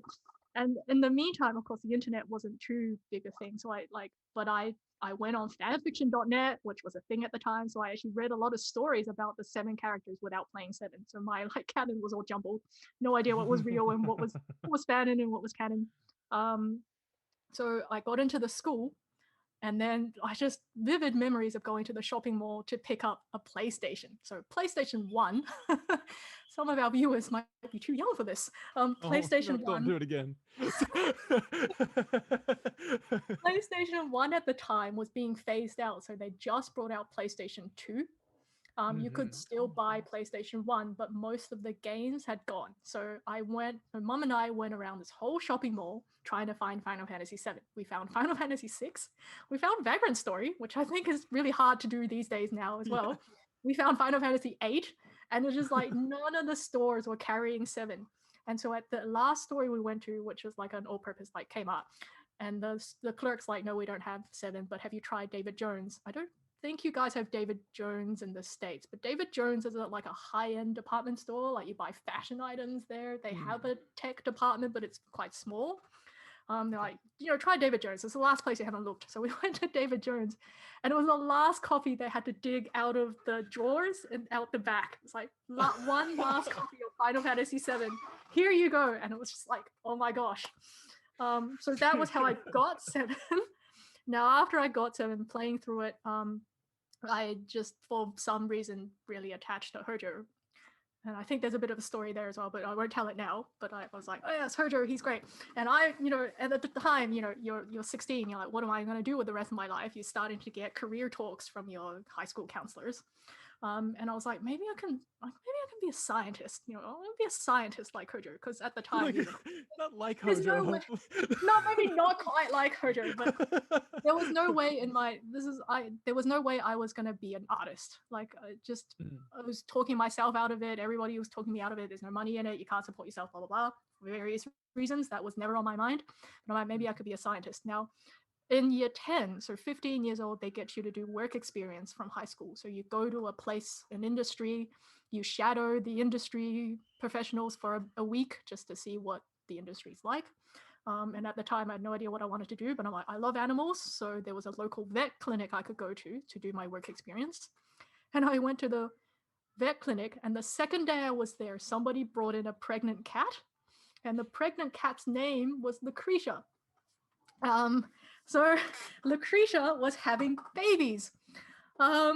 So at the time also, so mom and dad and I, situations improved a bit. We just moved into actually a property that we could have pets in. Before that, we were in like small apartments, we were renting, we couldn't have pets. And having pets was another one of those things I could not ask my parents for. But like a pregnant cat named Lucretia was having kitten, like she was having babies. So I called mom and dad. I'm like, Mom, Dad, you'll never believe this, because I hear me talk about Seven all the time. I'm like, oh my God, we have to get one of these kittens, and I have to name it Sephiroth. Like it just has to happen. And all of the stars aligned, I think, for that to happen. Now, of course, dad at the time, he was like, oh no, animals in the house, don't really want that. And of course, he loves the cat now. Everybody loves the cat. But yeah, that's what happened. Like I got a cat. The family who owned the cat was like, oh, we didn't intend her to get pregnant, so we were just going to give the kittens away, and if you are going to be a vet, you'll be a good home, so please, pick a kitten if you want. So yeah, that was, if the cat's name hadn't been Lucretia, if I hadn't been at work experience that day and I wasn't so into Seven, here's the other part of the story. So the kittens started coming out. One of the kittens, the first kitten, came out not breathing, and the vet had to take it out the back to give it resuscitation. And that was so cool, watching that impressionable 15-year-old going, oh my God, they're resuscitating this tiny kitten. She's giving this tiny, it was this big, tiny kitten mouth to mouth. And then a kitten lived. Like she saved that kitten. I'm like, this is amazing. This is what I want to do. So without all of those things aligning, I would have never gotten my cat. I would not have been a vet. So after that was when I decided I'm going to pursue this career path. So that's how Seven. What? That is really, really cool. Yeah. Just like all of these things just come together. Yep. Wow. Yep.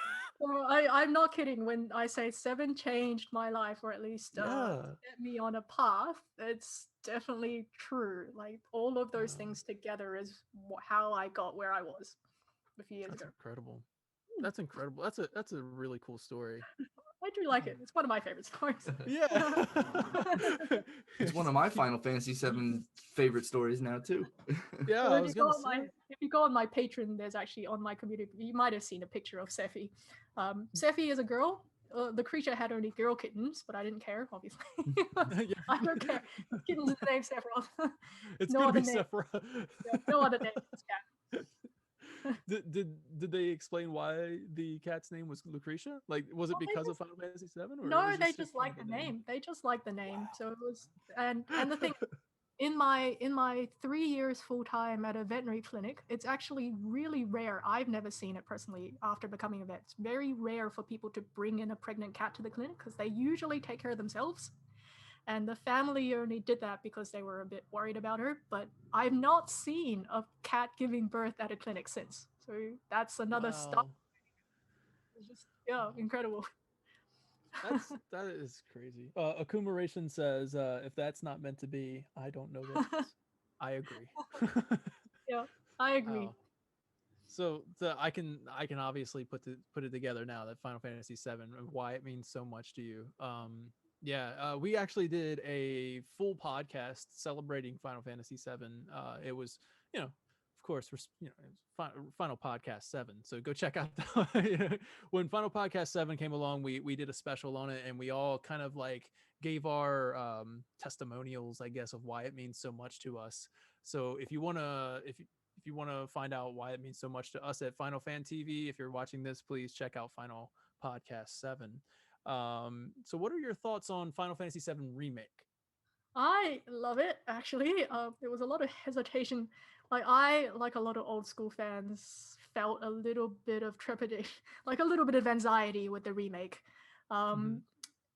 Because obviously the original means so much, and there's no way they can recreate that feeling in old school fans, right? You guys understand? Like, there's no way they were going to make something to replace or even like come as close to meaning something as much as the original did. So I really actually was pleasantly surprised by the direction they took. Now, spoilers, again, spoilers.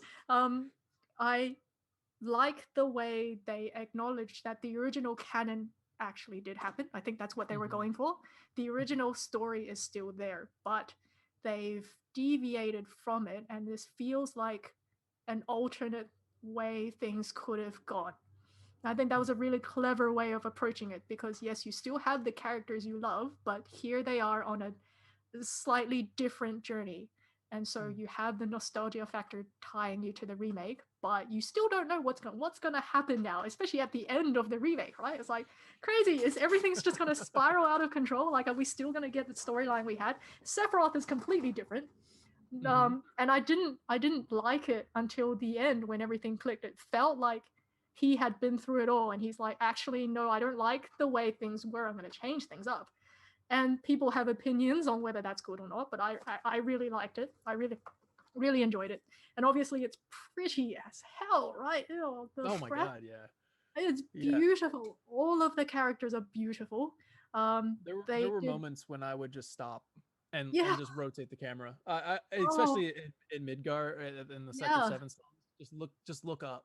And I would just sit there for a while playing Final Fantasy. Almost like Cloud would take a couple steps and I just look and just like, oh wow, there's that. There's the training area. That's just... And the great thing about us old fans is we'll recognize elements from the old game, like rendered in HD. You know, the claw thing they had in Sector 6, and like, you know, the whole of Sector 6 was amazing. Oh, just incredible. To be able to run it, like, felt immersed in that environment. So I was very, very pleased with the art direction. I was very pleased with the main cast. So I think they built on the main cast quite well. I love the direction they're going for Tifa and Aerith, because for some reason fans are still fighting about Cloud and Aerith and Cloud and Tifa. I'm like, why? Just, it's so boring.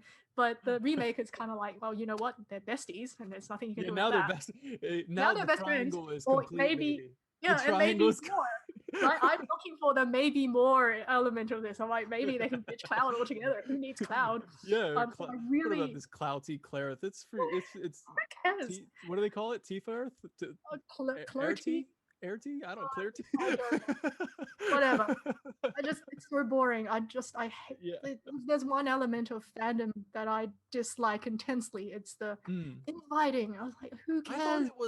I thought for a while that it was just kind of fun. Like, I thought people were doing it for fun, but there are those who just really take it serious. Very serious people out there, and I think it's quite boring. But anyway, so I think that the fact that there is like that kind of stuff, like the shipping and stuff like that, I think that's a testament to the characters, the character development, and the story writing. So I think it's fine to ship if you don't hassle other people about what they ship. Just don't hassle people. Do your thing if you want to. So if you don't have enough in your life to worry about. Anyway, so I think the main cast is great. I think that Barrett was never one of my favorites in the original, but I think they fleshed him out quite well. And obviously the voice acting, like John Eric Bentley, man, what a legend! Like, that's incredible voice acting. And like song, Vic Chow's song, and this was just me, I don't know whether this is real or not, I can detect a little bit of an Asian accent in Song's voice, which makes me truly very happy, like the representation they had going there as well. And obviously, I've forgotten his name, James. The VA for Hojo, the new VA for Hojo, is also someone of an Asian background, and it just, like, I love that. It was fantastic. I hope Yeah. they flesh out some of the minor characters a bit more. Not thrilled about Hojo at the moment. But besides that, I love it. I love Remake. Not thrilled with Hojo, like how they fleshed him out, or just They have they so with Hojo, I think original game and Crisis Core in particular, Crisis Core did this the best, I reckon, is he's obviously amoral, he's evil, whatever you want to call it, but he's also really fun. Like he's a troll. He likes to mess with people, but in a way that they don't often detect. Like they're like, are you trolling me or just being weird? Like Hojo and Zach's dynamic in Crisis Core is just, I love it. It's great. So I'm hoping for more of that, like the fun element in Remake. Whereas at the moment, I feel like he's quite one dimensional. He's just there to be an antagonist. He's just there to suggest, oh, let's torture Aerith. That whole scene, I just didn't like it. Didn't like it. Yuck. So I'm glad they wrote Red 13 out of it, though. That was a troll, in my opinion, in the original game. That was him going, let's see, like, I'm going to make up this complete bullshit. But I'm glad they wrote that out of it, because people were taking that seriously, and I hated it every time it came up. Like, you tell someone you're a Hojo fan, that's the first thing they bring up. So you like doing that, huh? You like that little like I can't be bothered explaining this for the 50th time. But so since Hojo is your favorite, are you excited for Remake Part 2 to have Hojo hanging out at Costa del Sol? Just yes, there's the fun. That is the fun. Yeah, so that is the fun element. That is him. Like Cloud goes, "What are you doing here?" He says, "I'm getting a tan." Like obviously, in full lab coat, like he's got lab attire, and you have the girls around him going, "Oh, I wouldn't mind being a specimen if it was for Professor Hojo." I love that. That was one of my favorite elements. I'm really hoping they make that in. Yeah, me too. That's what I'm saying. Like, there's so many moments from the original Final Fantasy that just carry the excitement anyway. There's so many locations and moments like that. That's great. So we also have our thoughts on Final Fantasy VII Remake. It's Final Podcast 7 Remake. Is if you want to check that one out, we have our unfiltered thoughts on it. I personally, I say unfiltered. don't think super negative. I say that I have my own personal thoughts on it, where I was super conflicted. As just like you, Final Fantasy VII, the original means so much to me, and the story, the characters, and everything. So when Remake did their thing, I had conflicting thoughts. I will say now that I love Final Fantasy VII Remake. It was my game of the year last year. It's it's just fantastic on all levels.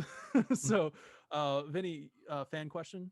It's not so much as a question, but a sounds like a strong burning desire. Accumulations asks For Hojo again. Crim, please draw Hojo suntanning in a lab coat. Oh yes. Yes. I feel like it's an oversight that I haven't yet, but it's one of those scenes where I don't want to get it raw like it needs. There's actually and I should put this in link somewhere. A few of my favorite artists who have done that quite well, and I'm a bit intimidated now. I'm like, I don't want to do that because they've already done it. So, yeah, but yes, I should. I've done a few of Hojo on the beach, but not sun tanning, but I should. It can go in that candid Shinra photo. Yeah, there it is. Good suggestion. I'm sun tanning, obviously. I'm getting a tan. So Final Fantasy 15. I want to switch gears to Final Fantasy 15. I loved Final Fantasy 15. The lead up to Final Fantasy 15's launch, I was probably the most hype I had ever been for a game since Mass Effect 3. And yeah, I was just so hyped for Final Fantasy 15. Yeah, obviously Final Fantasy 7 Remake surpassed that hype level, but yeah, when Final Fantasy 15 came out, I played it. I loved it. My wife was pregnant at the time, and the whole father-son dynamic clicked. yeah, the brotherhood click. Mhm. I've always been a sucker for like stories of brotherhood and a coming of age story. So all three of these themes just kind of came together for this game, and I think that's why I love it so much.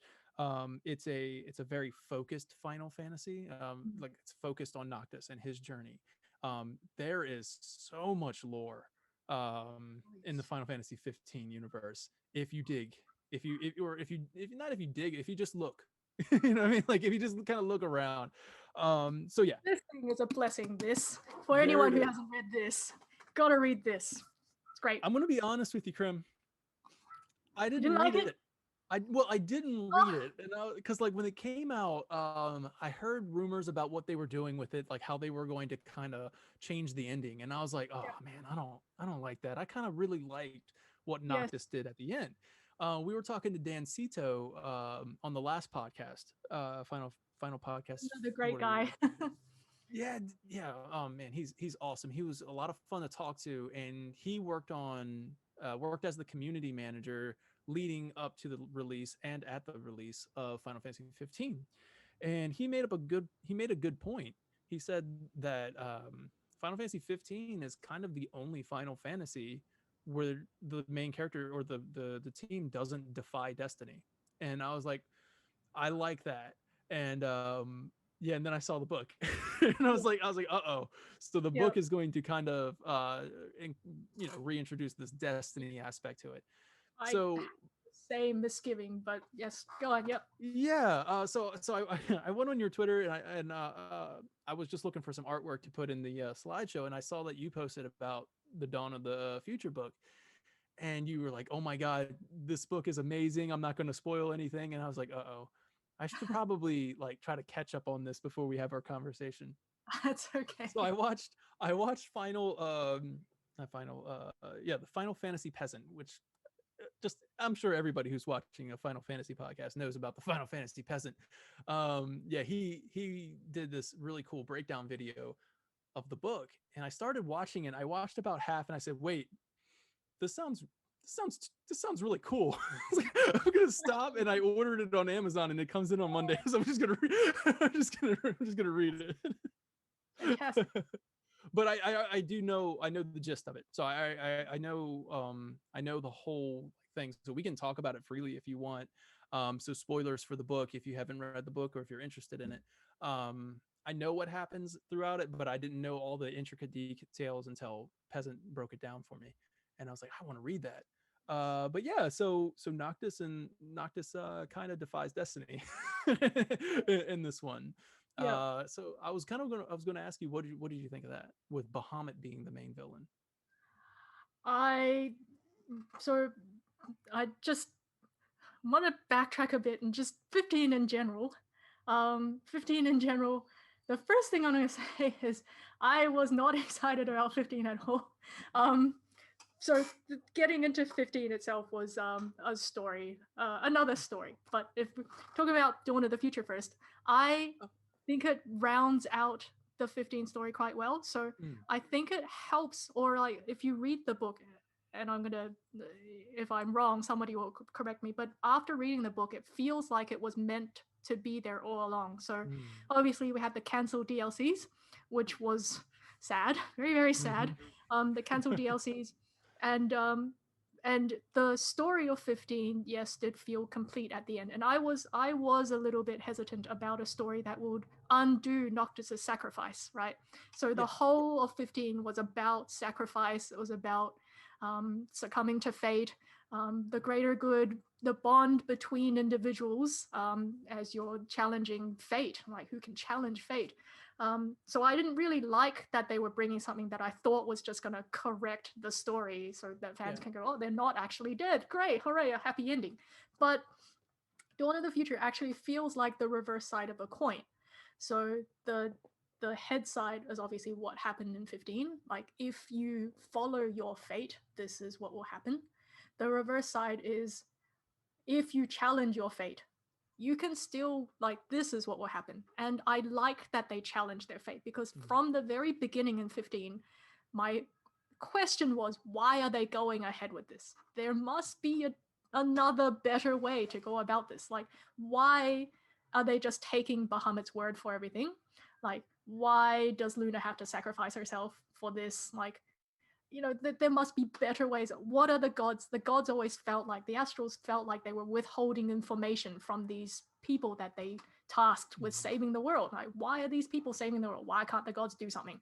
And I think Dawn of the Future is what answers that the gods and Bahamut had their own agenda, that it could be challenged. They were giving lies, false information to humans, so that the humans did the dirty work and saved the world without them. And it feels complete. It feels like that book answered my questions. Whereas when I was playing through 15, I was like, is this a plot hole? Like, did they just not think about this?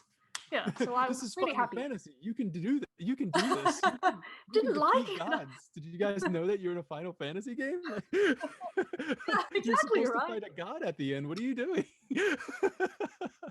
Oh, exactly right. So I always was on Team Niflheim from the start, right? I was like, yeah, kill the gods, defy destiny, like destroy the crystal, whatever they were going for, restore Solheim to glory. I actually was on Aedelus's side. I was on Emperor Aldecap's side from Kingsglaive. Like, why are the Lucians doing this? And makes sense. Like, yeah, they were really. Yeah, Regis was just like, okay, well, if that's the thing, I mean, in the original game story, I don't know if it takes away from it, because it does tell the story of a dad like who knows what's going to happen, but he has to see it through for the greater of the world, which I guess is what they thought was the greater of the world. But who would have thought to like just to defy, like, oh, okay, well, that's my fate. Nah. Nah, I'm not gonna do that. The emphasis in 15 was always on the interpersonal relationships, right? So if you play 15 right, a lot of people's criticism of 15, I think, is that it didn't feel like it went too fast. The story was very, it took a while to set up, and then it just banged straight to the end. Yeah, right? Once you get to Altissia, people play 15 without playing the side quests, and that just, like, the point of playing 15, I think, is to play the side quest. So you spend as long as you can with your brothers, and then at the end, chapter 13 is soul crushing. Right? Once you've bonded with those boys, and then Noctis is going into the throne room and he's saying, Prompto, can you pull out a photo? And you have to go back through the photos you've taken. I was like in tears for all of chapter 13. I was just like, this is what they did. And then chapter 13, of course, at the end just kept coming, right?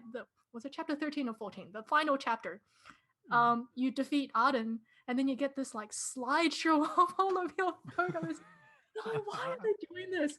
In the campfire scene afterwards. Yeah, right, exactly. So you wouldn't have strong feelings like that if you didn't bond with the boys, which was, I think, the emphasis of 15 was never really, I feel, was never really on the grander scheme of, like gods and Bahamut and fate. Yeah, destroying the scourge. It was more about you spending time with your friends, your children who were cast into a role that they weren't prepared for, having to inherit the sins of their elders, and like being kids on a road trip while they had to save the world. I think that was really really heartfelt, and people don't, I think a lot of people dismiss that aspect of 15. Anyway, I forgot what I was talking about before that, but no, you hit the nail on the head for me. Like that's exactly what it meant to me. And like the coming of age story too with Noctis, like, starts off and I don't like how people say like he was whiny. It's like, no, he was just a guy. He just wanted to hang out with his friends, and like I don't want to have to do all this stuff. I'm just trying to go on a road trip. He was never raised to be king. He was intentionally never raised to be king, which, some people would say that was wrong with Regis, but he wasn't prepared. And that was, coming of age. That was a really big part of that story. That's why I love the time jump too, because when he comes out and he's got his beard, and like he looks much older and mature and like he wiser, and like I just love that whole ending. Just man, it's so good. It's really, really hurts. Like that game really, really hurts.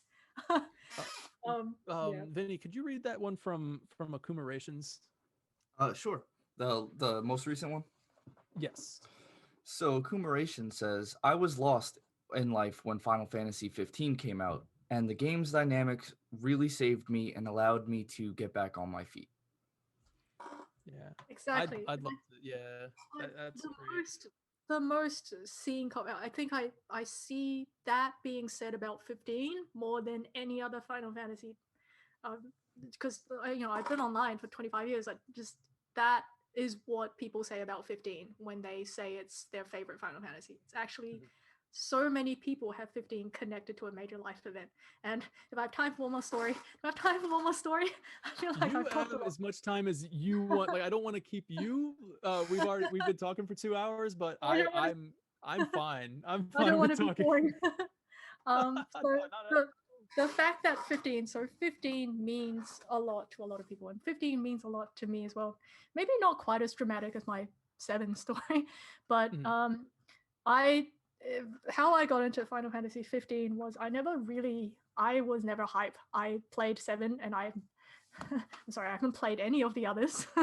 I have not played any other Final Fantasy. I have played bits of most of them, and I have seen bits of them played, and I know the stories, and I had to research to do artwork, but that's it.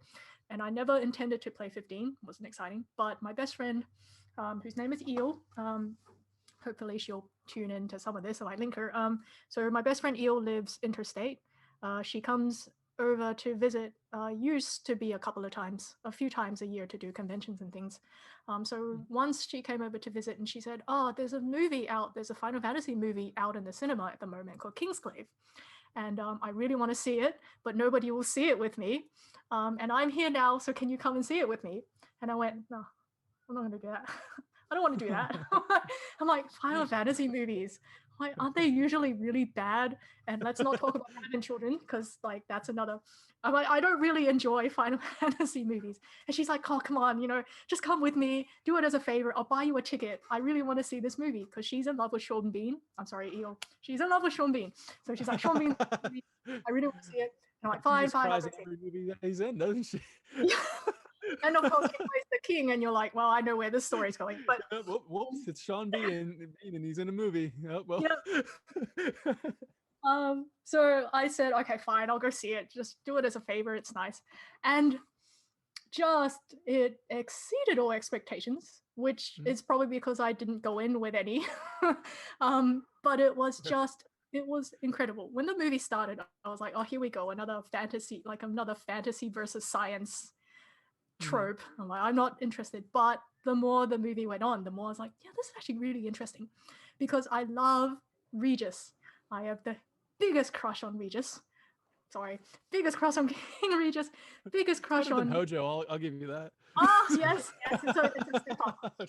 Biggest crush on Eadless Oldercat, the Emperor. And the scene where they're doing the treaty and the treaty goes awry and they face off. That explosive bit where the Emperor pulls out his gun, Regis gets out his armor. Oh, it's just amazing. And I went, this is so cool. I love this. And of course, over time, I got really attached to the Glaives as well. The Glaives were never on my radar the first viewing. I was like, Regis, Heedless. And I thought this was going to be a game about that conflict. I thought it was a human conflict they were going to have in 15. I'm like, that's different from most Final Fantasies. And then they proved me wrong, but whatever. So I thought they were going to give me more backstory in 15 about Regis and Eadless, and that's what I was looking forward to. And so 15 came out, and I was actually a little bit disappointed at the start, because 15 doesn't reference Kingsglaive much at all. Like, where are all the Insomnian refugees? It just kind of happens overnight. Yeah, nobody mentions Drotus ever again. So Glokar, he was an exceptional antagonist, right? He is nobody else. Like, is he a demon? Is he tech? What is he? Nobody explains that. My biggest crush on Titus Drotus. I love Drotus. I love Adrian Boucher, who plays Drotus. Yeah, he loves that character too. I don't know if you've seen. He's incredible. He's a great guy as well. If you ever have him on the show, he is a fantastic, really I'd down love to to earth talk to him. guy. Yeah. Liam Mulvey, you've talked to? We have talked to Liam Mulvey. And so I was actually, speaking of Liam Mulvey, I was really happy when Comrades came out, because that was a tie-in between 15 and Kingsglaive, finally. Yeah. But anyway, Kingsgate came out. I was obsessed.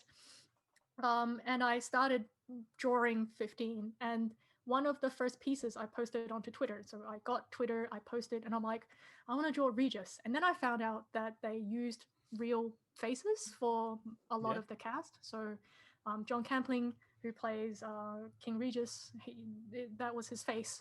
And I looked up his face and I looked at pictures of him and I'm like, this is the most insanely beautiful man I have ever seen in my life. Like, this man is gorgeous. And he, like, because in real life he has long hair, right? He's princess hair. And so I got a portrait of him and I painted a portrait of him and I put it on Twitter. And I was like, I'm going to tag him because that wasn't a thing I ever did. And I'm like, I bet he'll never even see it, but I'll tag him. And then like 5 years later, he goes, oh, it's a great picture. And then he followed me on Twitter. I love it. Yeah, he retweeted our advertisement for this podcast. Great guy. I was like, oh wow, what an honor to be retweeted by the literal king. Thank you, literal honor. Thank you. Another great guy. And then later on, of course, like through KupoCon, I got to meet Liam. I got to meet Adrian. When I met Adrian, I was just like, people around were laughing at me because I couldn't talk. I don't blame you. Like when I met Adrian, because we were talking online a little bit, and I came out and went, oh, you must be Crim, and he held my hands. Like if you've ever had your hands held by like a, anyway, that's not. Anyway, so I started thinking like, I'm like, oh, so people are interested in my artwork, and even like King Regis, like he liked my work, so maybe being an artist is something I could do. Now at the time I was actually going through a really rough patch with my vet job. I don't really want to go into that too much, but it was a very difficult time, and actually a lot of my friends, my partner now, my best friend Eel, like if I didn't have them around, who knows what have happened. But it was because of that movie that I went, oh, I could try something else. You know, it gave me the will to do something else. And I thought, okay, I'm going to try doing this. If it doesn't work out, I still had plans to do whatever crazy thing I was trying to do. So 15 actually ended up saving my life in some respects. And I tell this to the cast as well every time I come across them. I'm like, you guys saved my life. You probably hear that a lot, but like, yeah, so that was 15. That's why 15 is up there in terms of influences and important important life things as well. Yeah. Well, thank you for sharing that story. That is crazy. Yeah, the Final Fantasy VII and 15 had such significant impact on you. Yeah. That is really cool. Yeah, for me, like I said, my wife was pregnant at the time, and the whole father-son thing really clicked. So yeah, and so like you said, everybody you talk to, 15 is going to have this impact, and I think that's so special. 15 has that impact, and so does 7. Just everybody I talk to, they're always like, oh, I have a Final Fantasy VII story, you know, and I'm like, yes, let's hear it, you know. Yeah. So wow, so thank you so much for sharing those stories. That's I really appreciated hearing it. I love hearing about how much this franchise, either, you know, whether it's a particular game in the franchise or just the franchise as a whole, how it's impacted people's lives. I love hearing about it. It's one of the reasons why I started this show and having guests on, so I can, you know, get to know more about it. Plus with the with the virus going on, you can't really talk to people anyway. So now you get to meet new people that share a common interest. And you know, it's been a great conversation with you, and I really appreciate you sharing your stories, an inside look at your art, and yeah. Now you asked if we had time. This is completely up to you, but we do have a little mini game for you if you'd like to play a little mini game to close out the show. Yeah. Well, okay, all right. So Vinny put this one together. So this is a kind of tapping into your veterinarian as well as your Final Fantasy 7 and 15 love. So go ahead, take it away, Vinny. All right, so I'm going to share. Oh, I'm sorry. While Vinny gets that ready, let me ask anybody who's in chat right now, if you have a fan question, we'll open that up as well. So if you have a question, we'll read it out loud while we play the game. All right. You need to allow me to share my screen. Oh, sorry. Sorry. Let's see. So I'll just go over the rules real quick. So, this is going to be kind of like Final Fantasy Vet Anatomy. There's going to be an image of a creature, and you have to guess what that creature is. Oh And dear. then that creature is going to have a status ailment, and you Oh, have to no. tell us you have to tell us what item you're going to use to fix that status ailment on the creature. Oh Now, my god. so in your inventory, you have all of the items needed to heal the creature. They're all Final Fantasy either 7 or 15 items that would heal the status ailment. And you also have a remedy, which will cure. You have one remedy, which will cure any status ailment if you can't get it. And your white mage is actually in the office today, so she can use Asuna once. Okay. Okay. So that's 2 status elements you got to pass on. Mhm. All right, are you ready? All right, let's do it. All right.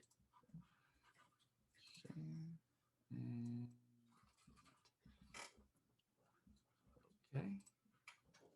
Can you see? Yes, yes. That. So, am I guessing the creature? Yes. That looks like Red 13. Correct. That is Red 13. Red 13 came in and he was poisoned. How are you going to fix Red 13? Poison is. Oh my god, this is most obvious. Antidote. Yes, correct. Vinny, I'm having a little difficulties here with the screen share. What is it like on Twitch? Yeah, it's kind of wild right now. Oh no! I see it. I'm doing it through Zoom. It's pretty wild, yeah. Yeah, I don't know what is going on there. So let me just. That's not good because you're our tech guy. I Yep. can't even tell you how to fix this. Let me start a new scene. Hold on one. Oh second. my god, there's so many Red 13s on the screen. It got a little wild there once you did the share screen. I win the game. Default. Woo! Yeah, you win the game by default. Default winner. Oh my god, I need a window capture. There we go. Here it comes, guys. Just bear with me real quick. It just it came up as a full screen. It was pretty crazy. Yeah, it's not allowing me to do anything. Add a new source. Here we go. I think, yeah. Just give me a second. Sorry about this. So that you got it correct. 100%. Red 13. Woo! There you go. Is it working now? Yeah, I got it. Okay. So here's our next creature coming in. That's a cactuar. Yes. Woo! And the cactuar came in. I don't want to heal it. Let it go. Well, he came in with petrification, so he turned to stone. Oh, okay, good. Leave him like that. Leave him like that. Petrification is soft, I believe. Correct. Woo! Man, if only my real job was this easy. Our next creature. It's a chocobo. Correct. And this chocobo came in, and it was sad. It had sadness. Oh, what? Lost you there for a second. Oh, the chocobo came in with sadness. Sadness. Yes. Sadness. It needs. I want to say fury. Is fury? Fury is the status effect. Fury is the effect. Yeah, fury is the effect, but it's. Oh gosh, it escapes me. I had everybody on fury in original game 7. I should know the item. No, pass. Well, I'll give that one to you because the fury, but the item that cures sadness and causes fury is hyper. Hyper, that's it. I don't remember. Would never remember that. So our next creature coming in, you're doing a Chocobo really died. good job as the chocobo. Real quick, we got a question from Livestream Cerberus says, would Crim ever think about doing their old art live streams like in the early days of the Patreon days? Also, it has been a pleasure seeing this insight inside of Crim. Thank you. Thank you. I'm not sure actually. The old live stream stopped because that was when I changed my computer, and I couldn't figure out how to stream properly, and I never really tried since. But I could give it another. I get nervous drawing with an audience, which is another reason it stopped. But maybe in the future I'll give it another go. Thank you. Awesome. Yes. Thank you so much, Livestream Cerberus, for writing in. I get what you're saying, Crim. It's weird when you got people watching you because you're like, oh man, I made a mistake. Here you go, Command Z. Thanks for watching me hit Command Z. A lot of I'm not. I like watching live streams of the artists that do like painting style because like it's hard to see how things come together and it's really fun to watch. But with me, I feel like my streams would be quite boring. But maybe. All right. So Chocobo died. We have another creature coming in. Oh, yeah. This one's tough. Oh, what is that? That looks like one of those fish things you find in Hojo's lab.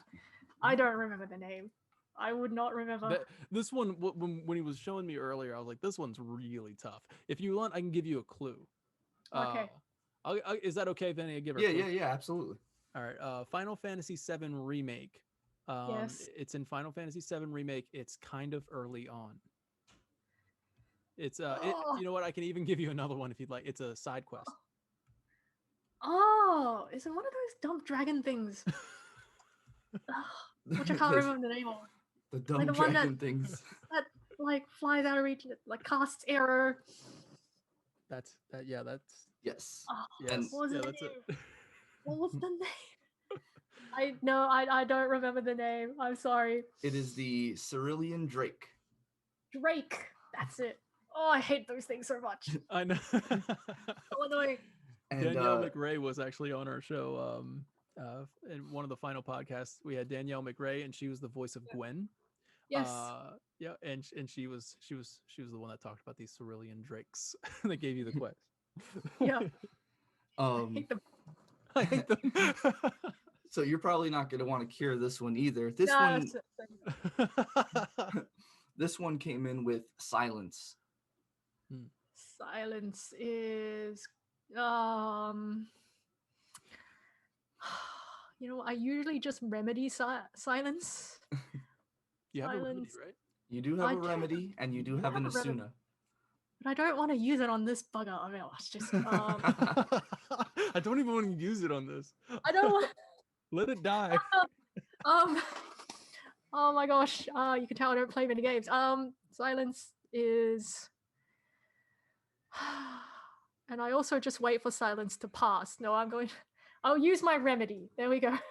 Okay, it is cured with a echo screen. Okay, wouldn't have gotten that. I usually just wait for silence to. I don't use magic very often, so it was like hit things until they die. But yeah, just hit them until they die. Good strategy. Brute force. Strategy. Our next creature.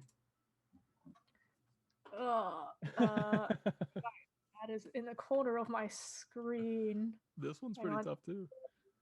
That is a behemoth, I think. Nice. Yes, that is actually the behemoth from the side quest in Final Fantasy Jedi. 15. Yeah. Yep. And he came Bonus in. points for knowing the name Deadeye. Yeah. We can give you that remedy back. Yay! We'll give you that. We'll let the Drake die. Yeah, who cares? This one came in with darkness. He can't see. Oh, okay. Deadeye. I can't do anything about that. I'm sorry. He needs a corneal transplant. No. Darkness is. Oh my god, I'm doing really terribly. The worst fantasy vet ever. It's actually a very mundane sounding item. Yes. Chat. Gosh, do you guys know? This is disappointing. Know? Chat would know. Chat would know. Let's see. Chat has to know. Darkness is freaking eyewash. No, That's I don't. eyewash. Very close. Very close. Oh. Is it? Oh, no, it's something like that, but I can't remember the name. I feel like it's really like I feel like I gave it to her. All right, it's eye drops. Yeah, eye drops. Eye I wash eye drops. Something like that. I was like, I wash eye drops. I'll give it to her. Did my job. Yeah, the correct steps, I think. So next creature coming in, we have This one's fun because I'm curious what your answer is. Is that the giant turtle thing? Nice. nice. The Amma. God, I was It's just doing tip of your tongue. the. It's like AM something or other. Mhm, mhm. No, it's not the amaranth. It's a 4-syllable word. No, I can't remember. I can't remember. It is So the close. Adamantoise. Adamantoise. Dang it. See, I knew that one. How was that boss battle for you? Did it take you a long time to beat, or? Oh no! I was You pretty see, I overleveled. talked to everybody before the boss battle and decided I didn't want to do it, so I got all the items and then I escaped. I'm like, oh, everybody's in one place. This is great, and then I didn't do it.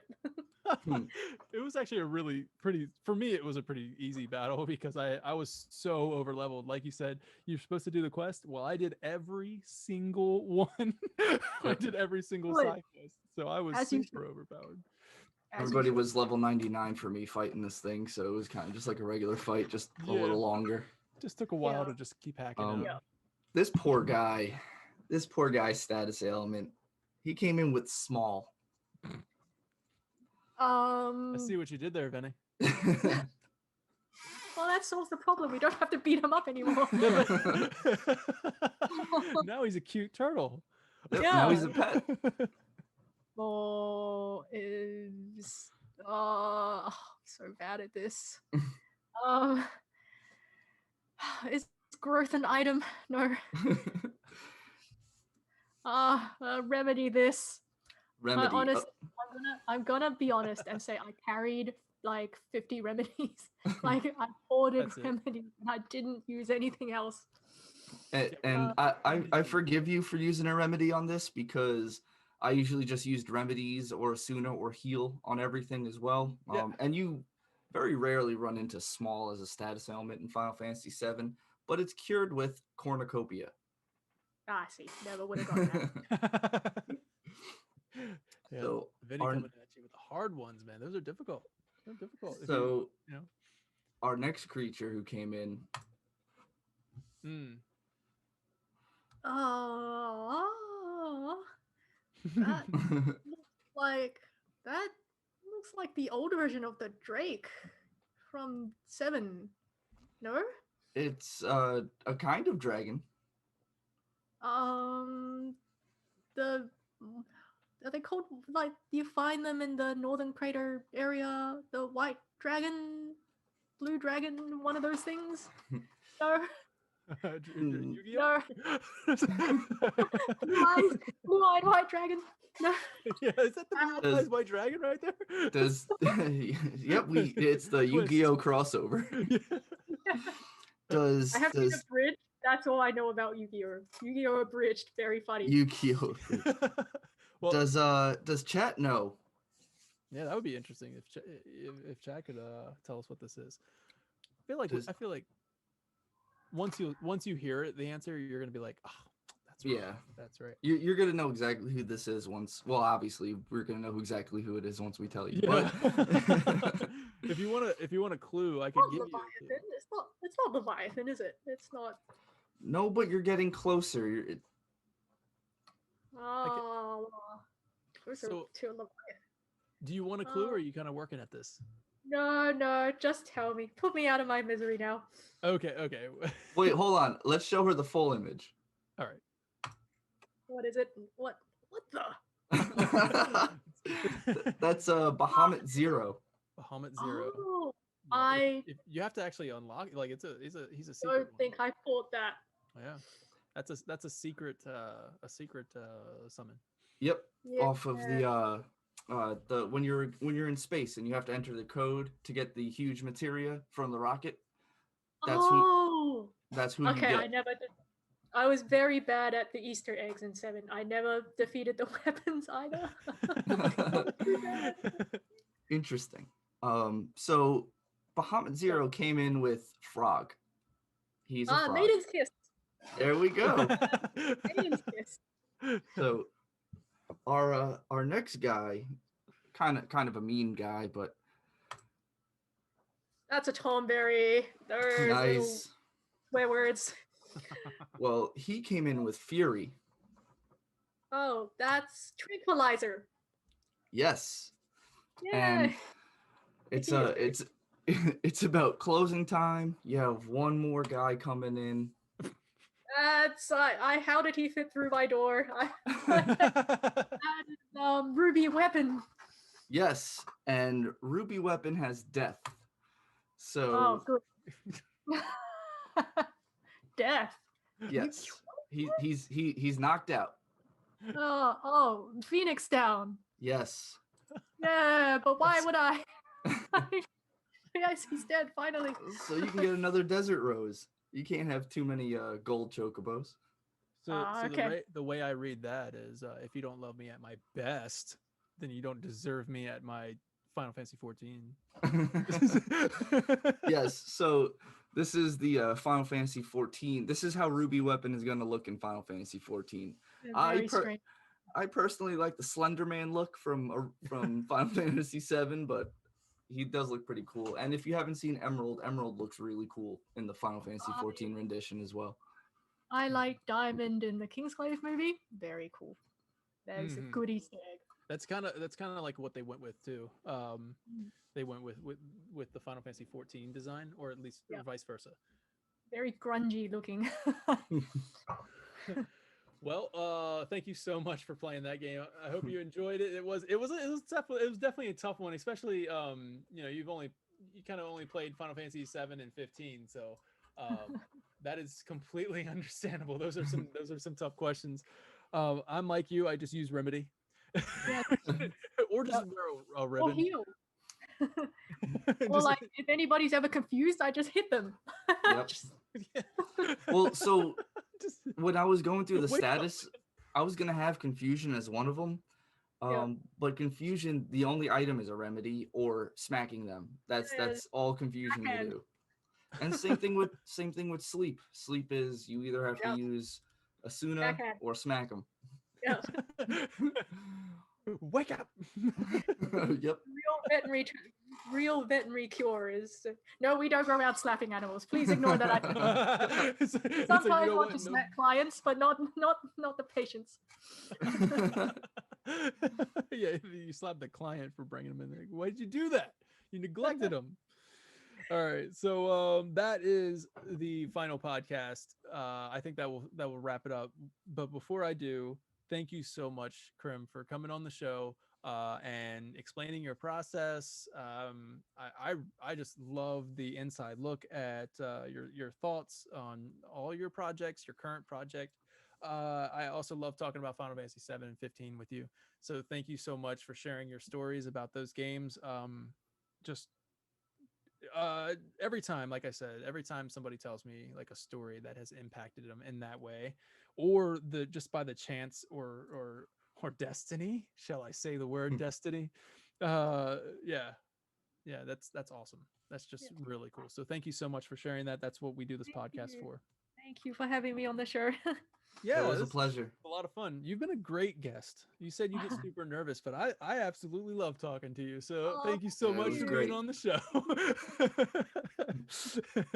And Vinny, my FFTV party member, thank you so much for joining us, man, and keeping an eye on the chat, engaging with the chat, just being that random fact checker guy, like just random. Did you know about the tarot cards? So this has been Final Podcast 18. Thank you so much for watching. I am Daniel Hofflich. Please subscribe, please like, so we can continue to host amazing guests like Crimson Sun. Check out Crimson Sun on patreon.com/CRIMBLY. You can also find them on Twitter at what's your Twitter handle? I don't remember. Let me check. Like, I think it's I like think at Crimbly. I think it's also Crimly. Yeah. Okay. Yes. Awesome. Crimbly So Sun. Crimbly Crimbly Sun. Sun. There we go. There we go. Yes. So please support, follow, and thank you for supporting Final Fantasy V. I'm Thank going you to so follow much, right Ed. now. Thank you Final very Fantasy much. V, Fanny? Hmm? You're gonna follow Final Fantasy V right now? No. No. Took you this long, man. All right. Thank you so much, Crim. Thank you We'll so see you next time, guys. Bye. much. Bye.